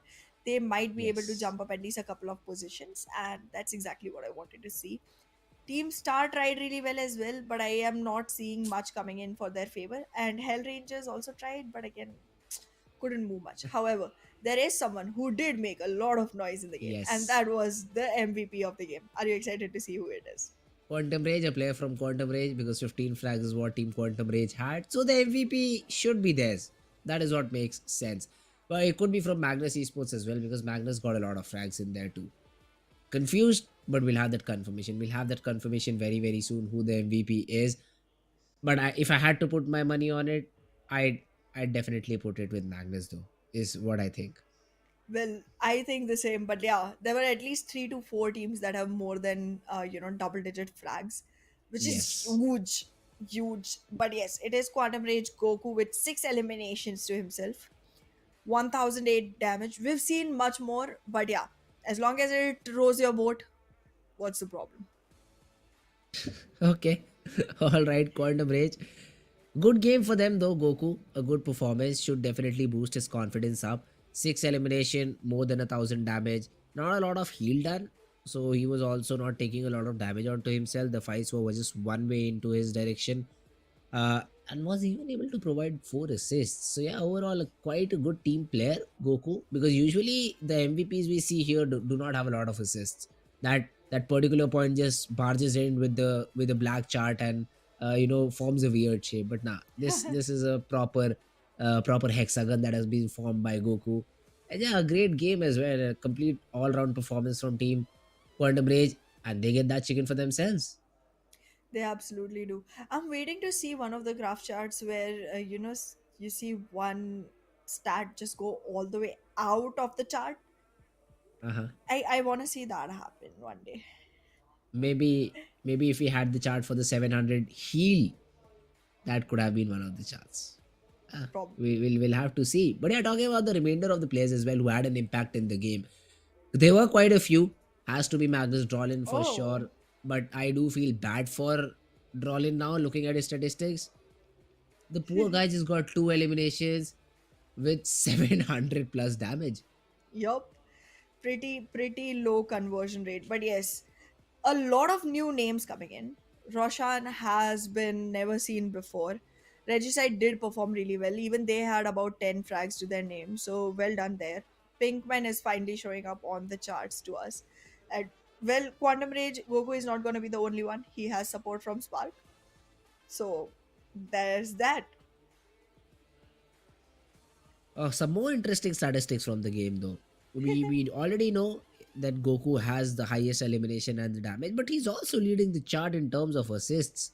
The only thing where he does not lead is the highest healing done, and that's a chart you better be away from because you don't want to take a lot of shots from. Yep. So yeah, Mr. Kala is the one who comes out on top with 370 healing done overall. Not even not even close to what we've seen. 700 is the number we've seen here, so I'd like to see that again. But yes, a great game overall. Let's have a look at how many points the other teams got except for Quantum Rage. Especially, I'd Yeah. like to see the players of Team Negatives. How many points did they get? A Quantum Rage good gets 10. 25. Negatives get 10. Oh, come on. That's great, guys. A double digit score Yep. finally for you. Exactly. And Regicide also got 10. So, yeah, I mean, great way coming in for them. But, like, look at the huge difference between Magnus Esports and Quantum Rage. Like, there's literally 14-point difference. It's a That lot is a of big number. That difference. that Yeah. definitely is a big number. And Quantum Race though, as a team, see, this will help them get out of this slump. This will help them ensure that they are able to get some more points on the board. But this is the very first game where we have 5 teams who ended with 0 points, and I8 with just one. Blunderous day for I8. I'll say. I don't know even if that's a word or Yup. not, but I8 just 1.0 in the previous two. Nah, that's not the I8 I know. Well, they do have one more shot at making a claim, but I Okay, don't feel yes. like. Wait, actually, no, they don't. This is the close Oh, of the the day games are for over? them. For Oh, them, they are. alright. Because they were in Group A, and Group A Uh-huh. is not playing the last match. So, Worst day a ever for I8, disappointing huh? day. Yeah, a disappointing day for I8. But Maybe they'll come back stronger because someone said a Yeah. setback is always smaller than the comeback that it brings along with it. So we'll see how that goes. Oh, However, okay. for now, I really want to take a look at all the other teams that have changed their storyline. Look at that. Magnus Esports has managed to come all the way up to the second position. And Um, Quantum Rage on third. yep. What? This is the team that we first talked about, a team with just one chicken still on second chart. But they've Yeah. proven all of us wrong. I mean, they've got themselves in the third position. They've been playing consistently, a second chicken to their name, and this time with 80 points, we can see them on the third position. I8 has dropped all the way down to ninth position. That's a big drop. 3x Esports even is still somehow holding consistently in that spot. QWERTY though, 63 points to their name. This now remains the only team with one WWCD, but still in the second chart. Hopefully that they're able to get above this in the next game. North Esports with 61, 141 official with 57. Negatives finally somehow beating HellRaisers and bring their tally up to 35 points. Well, they have done that. However, it seems like the positioning has still not changed for anyone from the side of Team Star, Team Negatives, or Hellraisers. They are still stuck with the last three positions. However, there's one more match to go. If they're able to maintain their momentum, they might be giving us a better positioning. However, Team Tough has gotten themselves out of the slump a little bit, but there was Yes. just one match that supported them. If they aren't able to carry forward the same performance, they will be hard stuck again with very few changes coming in from the side of 52 esports and the following teams. So, yeah, I mean, a lot of work needs to be put in from the last five, last six teams, but Yes. we are seeing a lot of shuffle come in on the first page, and that shuffle is exciting. That shuffle is nail biting. Improvements as well, I'd say, from all of these teams. Some little bit of improvement as well. Negatives are Yep. taking fights as a team. I saw a lot of players of team negatives alive to the last zone. Yeah. Once the fifth zone, once the sixth zone hits, then you start losing players while you're rotating because you cannot control the third party element of the game. But before that, I saw four players of Team Negatives. Even in the previous game, they tried to survive, although it did not work out for them, and essentially they were eliminated. But yeah, improvements, small little improvements coming from multiple different teams, which I'm happy to see. But now for the final map of the day, Miramar, the final prediction from your side, the final lucky team from your side, Ahana. Which team is that going to be? Seventh elements. Oh, okay, okay. Seventh elements. You're giving them the third win, but not with the hat trick. You're so bad, Hana. So, here's the thing, the first victory ever that seventh elements got, the first chicken dinner that they had, was on Miramar. And it was the last map of the day, even then. I'm just trying to see the history repeat itself. Oh, okay. Interesting. Interesting. Let's see if that happens or not. The map of Miramar will start very, very soon. But yes, I mean, Quantum Rage, I do see a pattern here for them which can help them, get the second chicken and uh, make a good pattern. BABLU for Sanhok, but Sanhok doesn't get repeated, so BABLU do not get another chicken. Erangel both times it's seventh element who wins it out. So why not Miramar? Why cannot Quantum Rage win the second time? I'd love to see that. I mean, Miramar as a Well, map, so Quantum Rage played far, it very good. that's true. And so far, Quantum Rage has won only Miramars. Like the first time as well, it was Miramar that they won. The There second you time go. as well, it is Miramar. But yeah, I mean, it seems like they do have a good read on Miramar. But again, the groups are going to be shuffled a lot. So it may or may not turn out to be, beneficial for them. That's correct. So yeah, we will have to see. We'll have to see how does that particular thing come out. But yeah, final game of Miramar. Your However, prediction is there for seventh element, and I'd say team negatives again. But do they even I play I feel like 3x and Magnus have a shot as well. 3x, a team that hasn't performed in the whole day? That's what they That do every 3x. single day. They don't perform the whole day, Oh and then in the yes, last map, that's they're true. like, okay, let's do this. Well, Literally, that's true. exactly, literally like the opener video of this whole show. Okay, let's do this thing. That's true. That's true. So let's see. 3x Esports. How do they want to play this final map of Miramar out? Hana does say that they might have a shot, but I don't think so because the previous 2 days, the way that they've played, they've shown glimpses. They shown what they can do. I did not see any of that today. Not even Miracle in a isn't even single playing game today, I so saw yeah. 3x esports playing properly. So I really don't trust them that much, to say the least, in this final game, because I didn't even see those glimpses. But I did see Okay. glimpses from team negatives. So I'd want to go with team negatives. That Yeah, makes I a bit mean, more sense in my mind. it would really make me happy to see team negatives, take a chicken if they can. But Uh yeah, huh. I feel like that's a little bit far fetched for the team. They still need a lot of Okay. work that needs to be put in, but I have definitely seen great improvement coming in from their side. However, the one team that I actually want to see win this one, that is Magnus. Uh huh. I have been waiting the whole day for Magnus to have a chicken. Oh, all right. Yes, now is the time. Like, now is the only last time for today.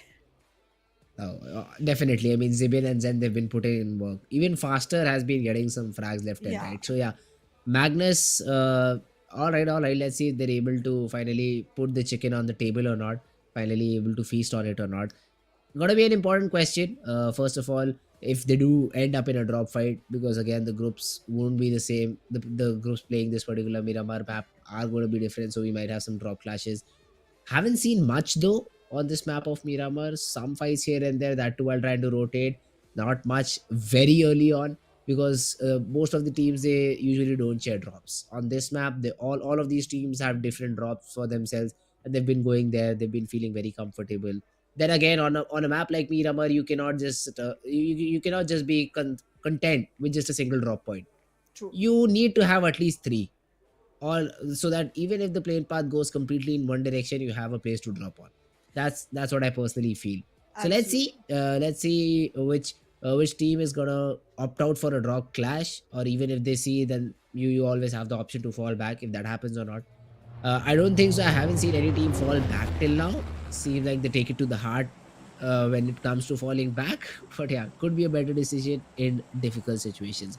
Though I do see the plane path again towards the right hand side of Los Higos and going all the way up north till Campo Militar. This time, all the cities towards the western side are secluded. El Pozo, Montenegro, Landrella, even I'd say Chumasera. It will take a lot of time to reach Chumasera if you decide to glide. Well, it sure will. And I was literally about to say that I do not want to see a very hard shift plane path this time. We've been seeing those since the beginning of the day today, but then look at it. It's a completely eastern plane path, all the way from Valadelma, Ladriela, Montenuevo, and anything to their west is all unreachable. Like, it's it's difficult. It's difficult. And considering the fact that even when the plane path was super southern, teams were still trying to go all the way to El Pozo. This is not looking good for those teams. Uh, let's see though. One for one, Mithi has a very interesting drop, and so do the players of Team H2E. Hey, Hana, you might have some visitors here. Los Yay! Higos is where they're preferring though. But yeah, at least on the same island, not completely off from that position. Although I do see that around Minas del Well, we have two to three different teams trying to fight for some vehicles. That should create, although H2E, this has to be the worst possible zone for them to rotate in. Look at this, all the way up north. Absolutely, and I mean, most of our teams are gonna have to go through a lot to, even make their survival shot possible. And specifically in a map like Miramar, I feel like if the hard shifts of circle zones happen absolutely opposite to the plane paths, it's very difficult. It's difficult to see action come in. It's difficult to see the game move forward because again, you have less teams facing each other, and then the circle has just way too much real estate for teams to be located in, so even if the teams do survive in a big number, they don't face each other. So that's just that. Oh, let's see though. Campo Militar is a good option now, and looks like Team North Esports has realized it, and they've dropped into that particular location. This this corner little area provides tier one loot, believe it or not. I mean, I've been up to Campo Militar multiple times now, and I've always left that particular city with level 3 gear and a lot of ammo in my bag, because that's what I need. Because I'm an assaulter, I get in, get those frags, and then reset my loot. So yeah, for players like those, Campo Militar, a perfect area to be in. Well, absolutely. Campo Militar, even though it's one of the positions that most of the teams, most of the times, are not even able to make their way to, right now feels like a heaven sent position for the team that has already secured their position in there. And I think it is not esports, if I'm not wrong. However, Team Tough already looking for great loot. They are opting for obviously weapons that will give them a great range advantage. But yeah, still need to level up the gear. They do not have the best vests or the best helmets, so need to hunt, need to keep hunting.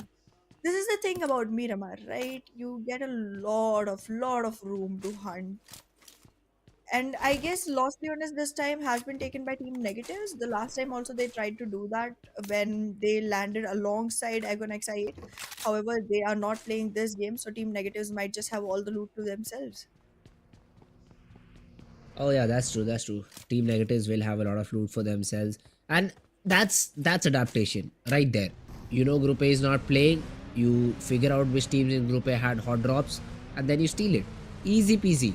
You get better loot. You get a better chance at the game to win it out. Team negatives, positive start for them. 52 esports though, this is one of the teams which on day number one, which did not happen essentially on Tuesday.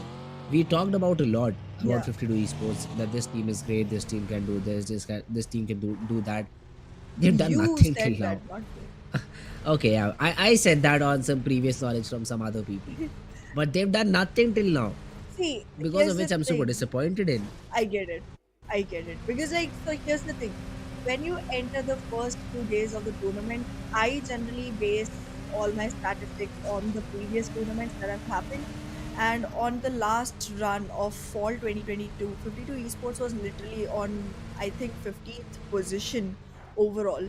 So, did not give me very high hopes for the team early on. And well, their performance has been literally Exactly where they proving should that. be. Yeah. All right, all right. Best wishes to 52 esports for this particular game though, because they started out positive. No frags whatsoever in the very early stages. Even though we saw three different teams in a very close area, none of the players got either knocked or eliminated. So that's good for all of these teams to start off positive. But I still don't understand what the players of 52 are trying to do. This is the time where you loot, and not where you use the pickup trucks and try to rotate to a better spot. First, you need the weapons to do so. And Absolutely. Chotu has a Scarel and does not even have the second weapon. So I'm not really sure about the strategy right there. But talking about HellRaisers, Puerto Pariso, good city to loot in, and they should be happy with the loot that they have. But now is the time to rotate, because they have a very long way to go. Absolutely. And look at that. H2E already in a lot of trouble. The zone is already affecting the players. They do have vehicles, but the rotation is not going to be easy because there's a huge chunk of players already trying to rotate. Now, considering the fact that the southern real estate of the map has already been acquired, even once the teams are able to secure themselves inside the circle, they may not have much room to walk further in. So they are not going to be, rotating to the deeper ends. There will be a lot more teams towards the southern edge of the circle than you expect. And if you are going to go along with the zone, it's going to be more and more difficult. You already have less HP. You already have a lot of healing to do to be able to be in a place where you can take the fight.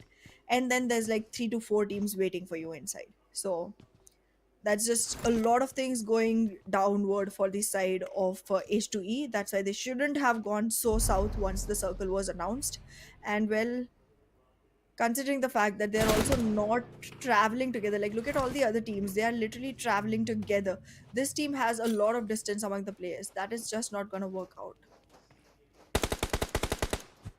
Quantum Rage though, they do have a fight on their hands against the players of freestyle, against a couple of players of freestyle. It's just Black and Dropshot who are playing in this area. Goku bot a good nade onto Dropshot, good damage done, but I don't think so that was enough to take the player down. So Dropshot will heal, will reset, will try to get back into this fight. Just one smoke for Goku bot, so better save it. He also has a DBS, so it would be interesting to see if he is provided with some backup. He could be the one rushing inside the compound, but even the squad of freestyle has arrived, And let's see the fight between Quantum Rage and Freestyle. How does it go? Quantum Rage booming with the confidence that they have from the previous game. It should help them in this fight against Freestyle. Well, Freestyle has acquired all the backup that they needed, and now Quantum Rage are in a 2-2 split. This split, however, is not very disadvantageous as long as the fight is happening on ground. But if Freestyle decides to fight from inside the compounds, Quantum Rage might be in a little bit of trouble. The rest of the team is gonna start trying to rotate towards the players already investing into the fight, but they are being carefully watched by Dropshot. If his shots connect, he might be able to drop them dead. Maybe let's see if Dropshot even decides to take those shots, because what is this happening? I don't understand.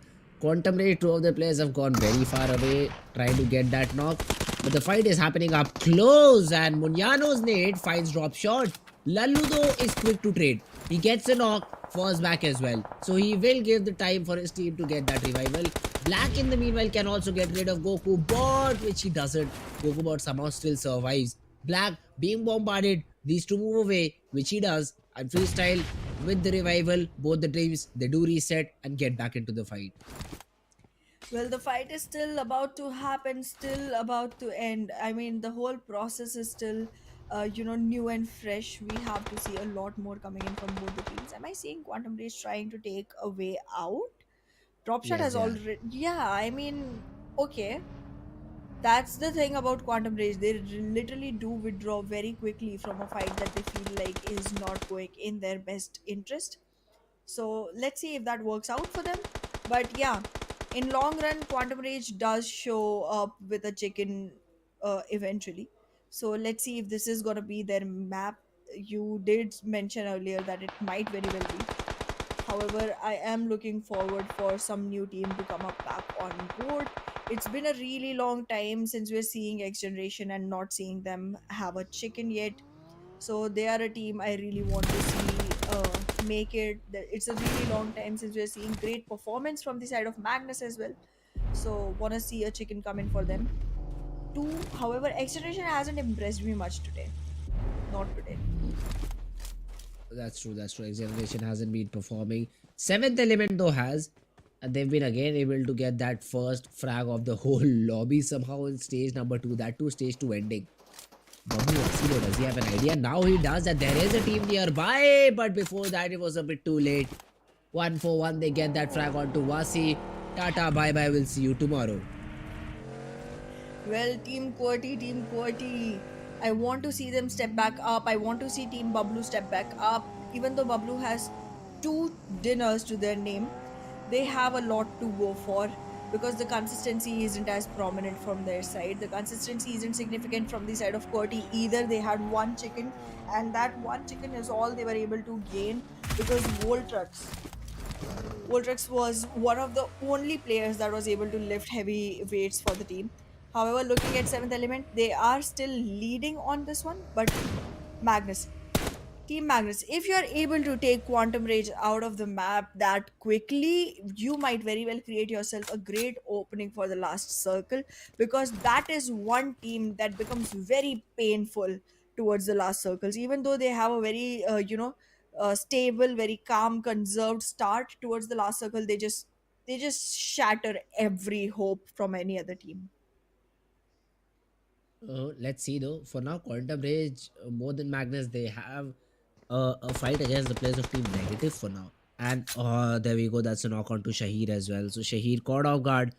The revival will come in because I don't think so. Team Quantum Rage is ready to take the risk of crossing the road, crossing the open road right now. Pinkman though has been spotted. He is trying to throw a smoke out. Oh, it could have been disastrous for him. Goku bot only if he was a bit quicker on the trigger, there could have been a knock. But Guru by what? He gets dinged.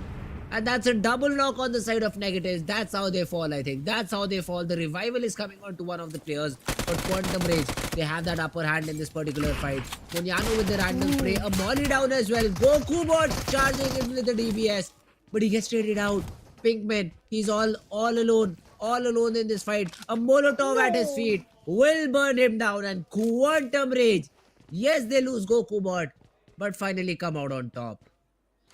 Well, they do, but now considering the fact that they have only two players standing on their team, I don't feel like the last circle is theirs anymore. And that just makes it very, very easier for the three very promising teams that we are seeing right now: Seventh Element, X Generation, and Magnus.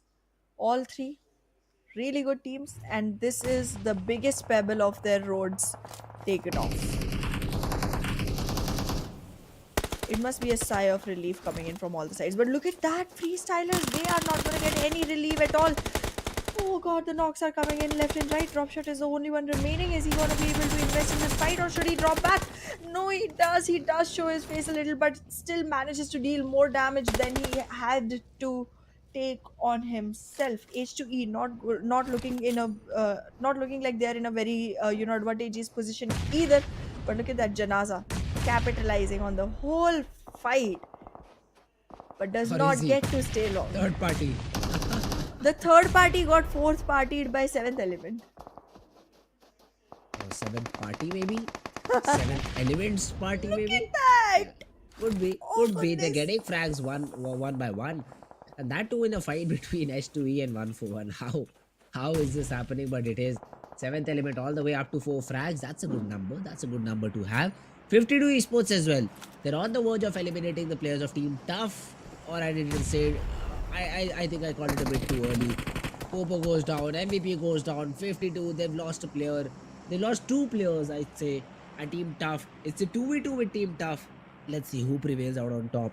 H2E 141 though. H2E they are 4 men strong, whereas 141 have lost a player to the hands of Divine from 7th element. But the zone for now supports both of these teams. Look, So they can chill out a bit in this particular position. they can, but look at how far seventh element is. They are literally taking shots from such a huge distance that it's gonna be literally impossible for H2E or 141 to invest in that fight because they are already invested in the fight with each other. The close range enemy is the more dangerous one, they assume, and that's the reason they're not going to be even looking towards the direction of seventh element, and they will just keep capitalizing on the numbers. Like the fight started with two very different teams. It was freestylers versus H2E, and then 141 comes for a third party, and then 141 gets fourth partied with seventh element. I mean, great capitalization there, man. Oh, for sure. Great capitalization. But talking about Reggie side, this is a team which hasn't been performing that great.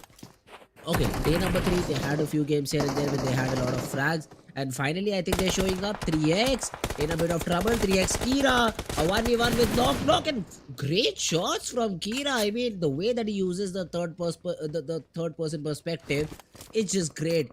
It is just great. And Mars gets third partied from whom? Seventh element Tokosaurus. Seventh element is present in every fight, aren't they? Absolutely. Seventh element is capitalizing on anything they can get their hands on, or let's say get their crosshairs on. But well, there it is. As I said, after Quantum Rage starts losing one player, they just fall down like dominoes eventually. And there it is, 14th position for them. However, they are going to have 4 frag points for their elimination count, which is going to help them have a little bit of leverage over the other teams that are losing position without frags. Uh huh. 52 esports though, left with just one Hassan. I don't know how much Hassan can achieve from here on. But he'll try his level best. 3x or desperate attempt. Desperate attempt. Zarbaf, look at the HP. Kira, no HP left as well. That should be it for 3x esports. Yes, Avenger goes down to Zarbaf's spray. Roshan is giving him enough time to heal himself, or is he? Nah, Ooh. he isn't. A great nade. A great nade right on top of his head. Zarbaf goes down. Regicide get those frags. But I've lost two different players in the process as well. Vaz and Knock. They have been eliminated and been thrown out of the lobby. They have been, and well, Roshan again. We recently saw his name pop up in the top few players, and that just makes me have higher hopes and bigger expectations from the player. However, the team altogether might not be able to deliver as much considering the fact that it's only two more players remaining on their side. We do see Tough has also lost two players already, so they are not going to have a very beneficial run either. But Magnus still standing strong with all 4 players alongside Seventh Element, and surprisingly, HellRaisers up there with them. Team QWERTY though, Badr gets taken down by Thug. Finally, X Generation stepping up. At least for one frag, I'd say that. Because they've lost Shamir Boy. And Shamir Boy has been the playmaker for this team, is what I feel like. Yeah. He was the star on day number one. He was the person keeping X Generation in day number two alive as well. But now again and again we've seen Shamir Boy falling and then X Generation falling apart as well. So X Generation really need to get themselves back together. Maybe buy Shamir Boy some Red Bulls before the game so that he can get back to the carrying ways. Well, absolutely. Shamir Boy is gonna need some energy to be able to survive longer so that X Generation can actually make a mark, because they do have a great run going on from the first 2 days. But this isn't one that's going good for them. However, as we talked earlier, even if you have a bad day, you should be creating enough wiggle room for yourself to sustain that. And they did create enough wiggle room for sustenance. However, right now, Seventh Element looks way stronger, but Tokusaurus has no backup support for himself, and that just does not look like a great position for him. Seventh element. I mean, still four players. They're on. There are. They all are alive. But yeah, let's see how do they want to play this one out. Voltrux here, just floating down, trying to spot the players of X Generation. Next MVP, some shots being thrown in onto Edgar, but he's playing it a bit safe, and that's a good decision. That's a good decision not entering the compound because a player could be on any corner of it. They're taking the fights from outside. Next MVP finally needs to reset. A nade being tossed towards Dogger, dodges it out completely. Tarzan manages to get a knockout to Tokusaurus. So seventh element, a little bit of pressure. A lot of pressure. There's nobody around. A vehicle has been already secured by Tabby. He's gonna make his way towards Tokusaurus, but is he gonna make it in time? And is he gonna be making it in enough, in enough safety to be able to make that revival possible? Because right now it looks like H2E is still having their eyes set on the right side. Regicide though, both of the players, Avenger and Roshan, still managing to Ooh. survive. They spotted the last player of 52 Esports. That's another squad eliminated. They were able to get three eliminations, so that will yield them 3 points. So that is definitely going to help them a bit. Tabby finally counters the knock from S2E, takes Tarzan down. I think so. The revival shouldn't be a matter of concern. And Regicide is also in a very passive position. So I don't think so. Seventh element would have a lot of problem with Team Regicide for now. But Tokusaurus, he Whoa. definitely has spotted Avenger. He definitely has spotted Avenger. Some shots were being exchanged, and now a nade as well. A nade on top of Avenger. Does it connect? Though is the question. Ah, It it was a does. good nade. It deals a good bit of damage, but the knock is still not achieved. Well, I'm just glad that Tokusaurus could make it back to his feet, could make it back in the game, because Tabby's support was more than necessary at that point, and I'm just glad that it happened. It happened just in time. However, it's about time for the circle to shrink in again, and it favors nobody, nobody at Oh, all. what a nade though. What a nade from Avenger. It just landed onto Tokusaurus. He gets knocked out and gets instantly picked off as well. Uh, Somehow, even from the lower grounds, these nades go super high. And Tokusaurus has definitely learned a physics lesson there. Absolutely, absolutely. However, seventh element still not on a very bad position, to be very honest, because three players surviving and six frags on their hands. So looking good. But Magnus just feels like they are gonna be able to sustain more man count, considering the fact that they're in a very good position near the circle as well. Gonna be probably the first team that makes its way back in, and also one of the teams that is going to have a lot of infrastructure to themselves, a lot of real estate to to themselves, because look at the distance between the Magnus players. It is going to put them in harm's way when it comes to taking fights, but they are going to be able to make sure that anyone rotating between them is taken care of. However, right now a revival needs to happen quickly, because fast 20 is on a stretcher. Shots being heard left and right. Tabby, he is the person who is responsible to just mark all these rotations, make sure you have that enough information. Magnus Esports though. Still surviving. Faster is down on the ground, but I think the revive is in the process. Zibian has a desert ghillie suit. This could be huge in the final zones if you remove your backpack.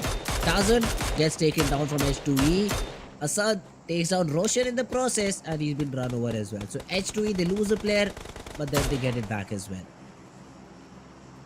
Well, H2E is gonna have to make sure that the player count does not fall shorter than this. They do have a great number of frags to their favor, but it's still only two players surviving from their side. However, seventh element X generation both doing good job. As a start, not only as long as you're able to survive with all three men. However, Regicide and QWERTY don't seem like they're gonna be able to make much mark, but I'm happy with the number of frags that Regicide is able to secure for themselves, because in the end, those 10 points getting collected one after the other does help a lot. But look at that. Divine, just being divinely unstoppable. North Esports, they are playing this nade exchange game right now with their opponents. No one hitting the mark right now, though. A bit unfortunate. A lot of wasted nades there. But X generation, they need to be really careful because these silos are not very easy to play around. Not silos, but water tanks. I think is not easy to play around. So let's see Arif throwing another nade, just saying Kobe. Hopefully it connects, which it doesn't because it doesn't even get to the other side of this particular range where the players of Team X generation are positioned. But X generation, see the few first few games were not good, but if you talk about consistency, if you're in top five, you've got three frags, I'll give it to you. This is a decent performance from X Generation. Well, the performance is definitely improving a lot, because X Generation, even though is one of the strongest teams that we are seeing in this tournament, did have a bad start of the day. But Magnus right now is going to be right in the crosshairs of North Esports, and we know how North Esports played the last one. Just running in and on a rampage of hits and runs and shots and every single thing they can get their hands on to try and get as many frags as possible. But right now, they have only one to tell. So let's see if Magnus makes it through. Nightmare though. He was trying to take some shots. Now RF and Iron are trying to rotate, and it is Nightmare's job to help them do so while covering them. So let's see if he's able to do the job or not. I think he is. They get themselves to a good shack. Although it's completely open for the players of X Generation, and they spawn the player down and take him down completely. Nightmare finally activates, but then X Generation do have a risk to play around. So it is not going to be easy at all for them to be in that particular position, and Nightmare gets third partied as well. All down to Iron. He'll survive till the smoke is there, but as soon as the smoke fades away, Magnus, X Generation, there are a lot of teams who are out for blood right now and would love to enjoy that particular frag. Absolutely, there's a lot of celebration that comes alongside the flag, because one man's despair is the other one's celebration. However, looking back, we have only five teams remaining. How quickly has this match just passed, or has the time just seemed like it's running faster for us? Because, I mean, I feel like this is not how quickly you go in with a map like Miramar. I feel like I feel like the time is moving faster. It's only because the teams you've predicted are still in the game. That's Probably that's the reason. Now Magnus, Seventh Element, both there. all three Okay. actually, even X generation. Oh yeah. Okay, predicting top three teams, super easy, yeah, super easy to do. But it's okay. So it's okay. So seventh element divine. A great battle. They're dancing. Both the players are just dancing along each other. Voltrax low on HP, but the zone helps Voltrax out as well. He's able to get the knock. Voltrax will confirm the player. And seventh element, they lose another player, and it's just down to a solo player that is standing for seventh element, who takes care of Voltrax. So that means seventh element will at least have 10 frags to their name, 10 points to their name, plus some extra position points as well because they've got themselves in the top four position. Well, let's see if this is going to be possible for seventh element to actually go ahead and rat this out till they are in the top two or top three teams. Because North Esports, well, if they die right now, if Iron dies right now, it's a bad start, because only one player surviving, that too not in a good position, has very few frags, only one frag to be very honest. And well, looking at the way the game is going between Magnus and XGeneration, Magnus looked really strong. I feel like the chicken I'm demanding from Magnus is about to arrive. And look at that, T24 OP takes Hunter down, and that just okay. X But generation, bye Iron was bye. sitting just next to him. North Esports' Iron was sitting just next to the players inside the vehicle, but they did not know. Well, Finally, T24 is trying to make his move in. look He at the has way a Iron barrel is to play with hiding. his. Exactly. So finding him is gonna be very, very difficult. But the thing is, when T24, if he's able to get a knock and then even Iron comes out and gets a knock, that could be very, Whoa, very ambitious. But yeah, T24, he suicided there just to make sure that the frag does not go the way of Magnus. Magnus, they were looking, they were hunting for that frag, but they know every point is important, seventh element, and they give that frag away. Iron spotted spotted. down. Yeah, he's not even moving. He's not even moving. Zen gets that frag completely. It's a winner chicken dinner for the players of Team Magnus. You should be happy, right, Ahana? I Another am great very prediction. happy. The whole day went completely in my favor, except for the one match where I expected another team, but it was Quantum Rage that made it. But yeah, very, very well played. I mean, I was really awaiting Magnus to take a chicken because, again, the team works really hard. Specifically, I feel a lot for Zibian because he has been doing way too much and not getting the chicken that he is supposed to. So there comes the second chicken for Magnus Esports with 19 total points. Not the greatest we've seen, but not bad either. I mean, as long as it rows your boat, go for it. And that was it for game number 5, guys. We will be right back with some more statistics after this short little break.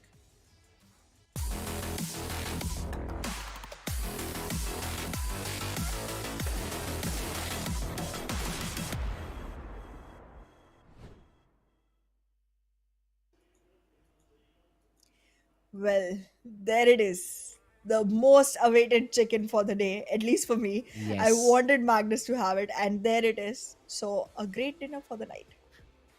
Hey, that's true. That's true. Magnus, they played it well. They played it with 4 players more importantly, and that's how you win a chicken.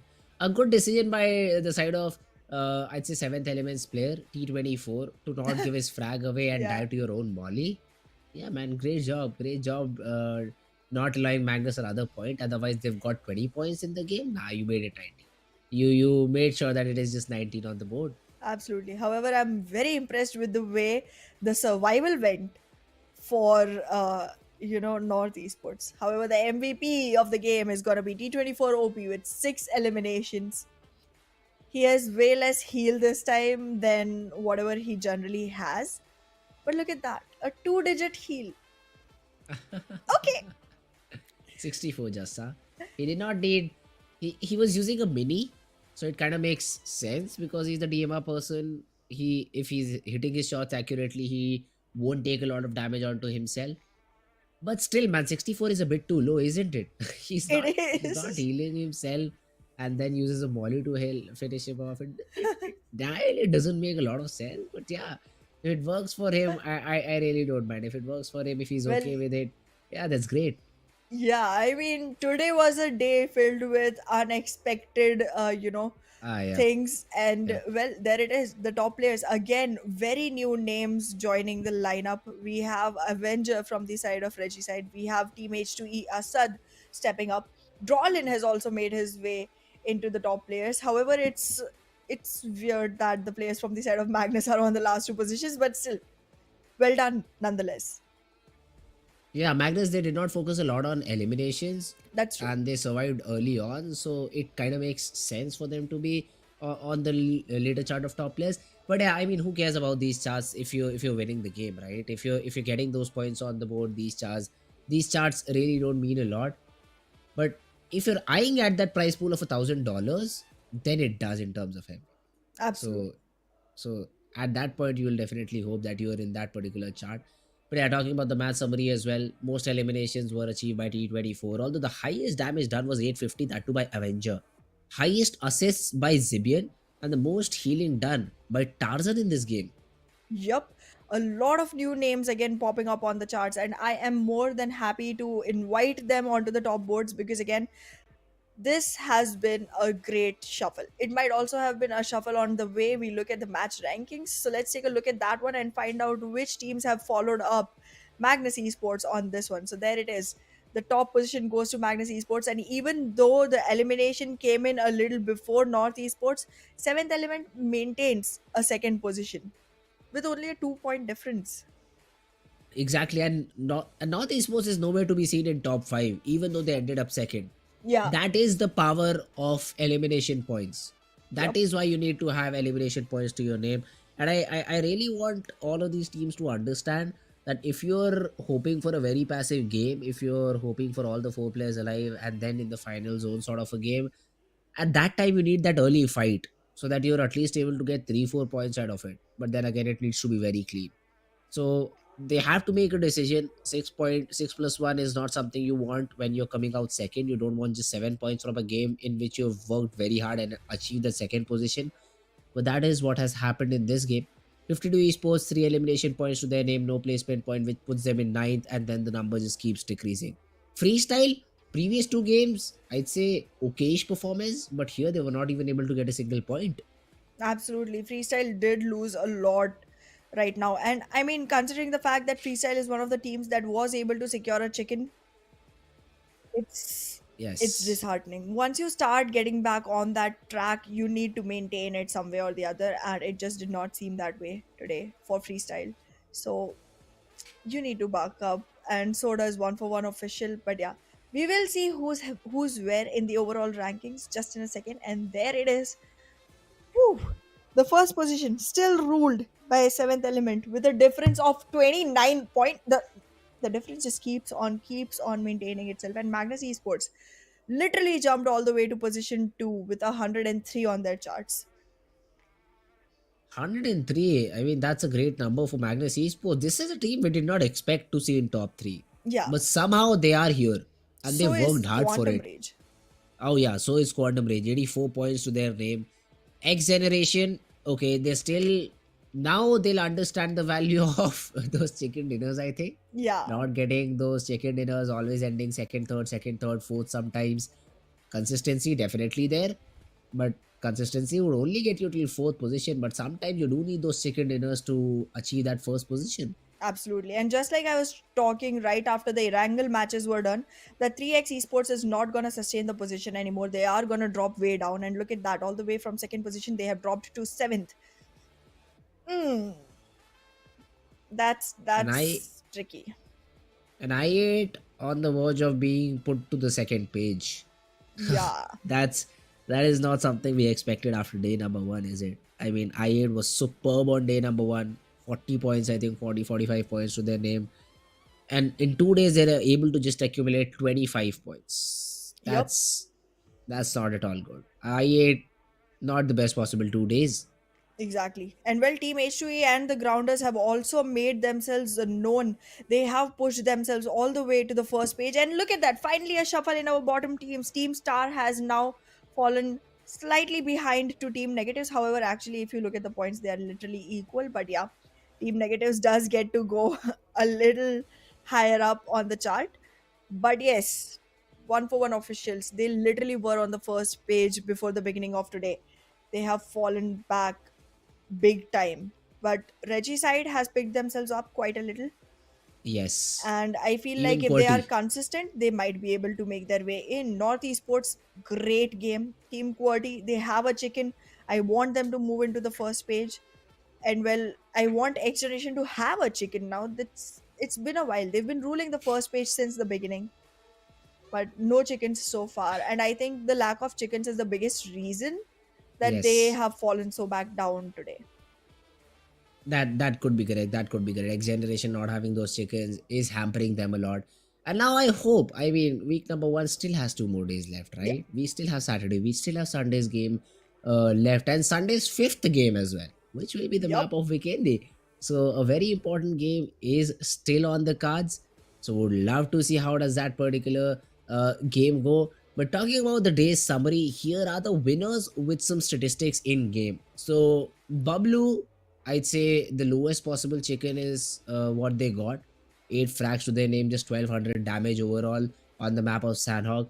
But then the games just got interesting and interesting, with seventh element getting two back-to-back chickens on the map of Miramar. Somehow Quantum Rage popped out of nowhere, and Magnus topped it off, finished it off with the chicken of their own.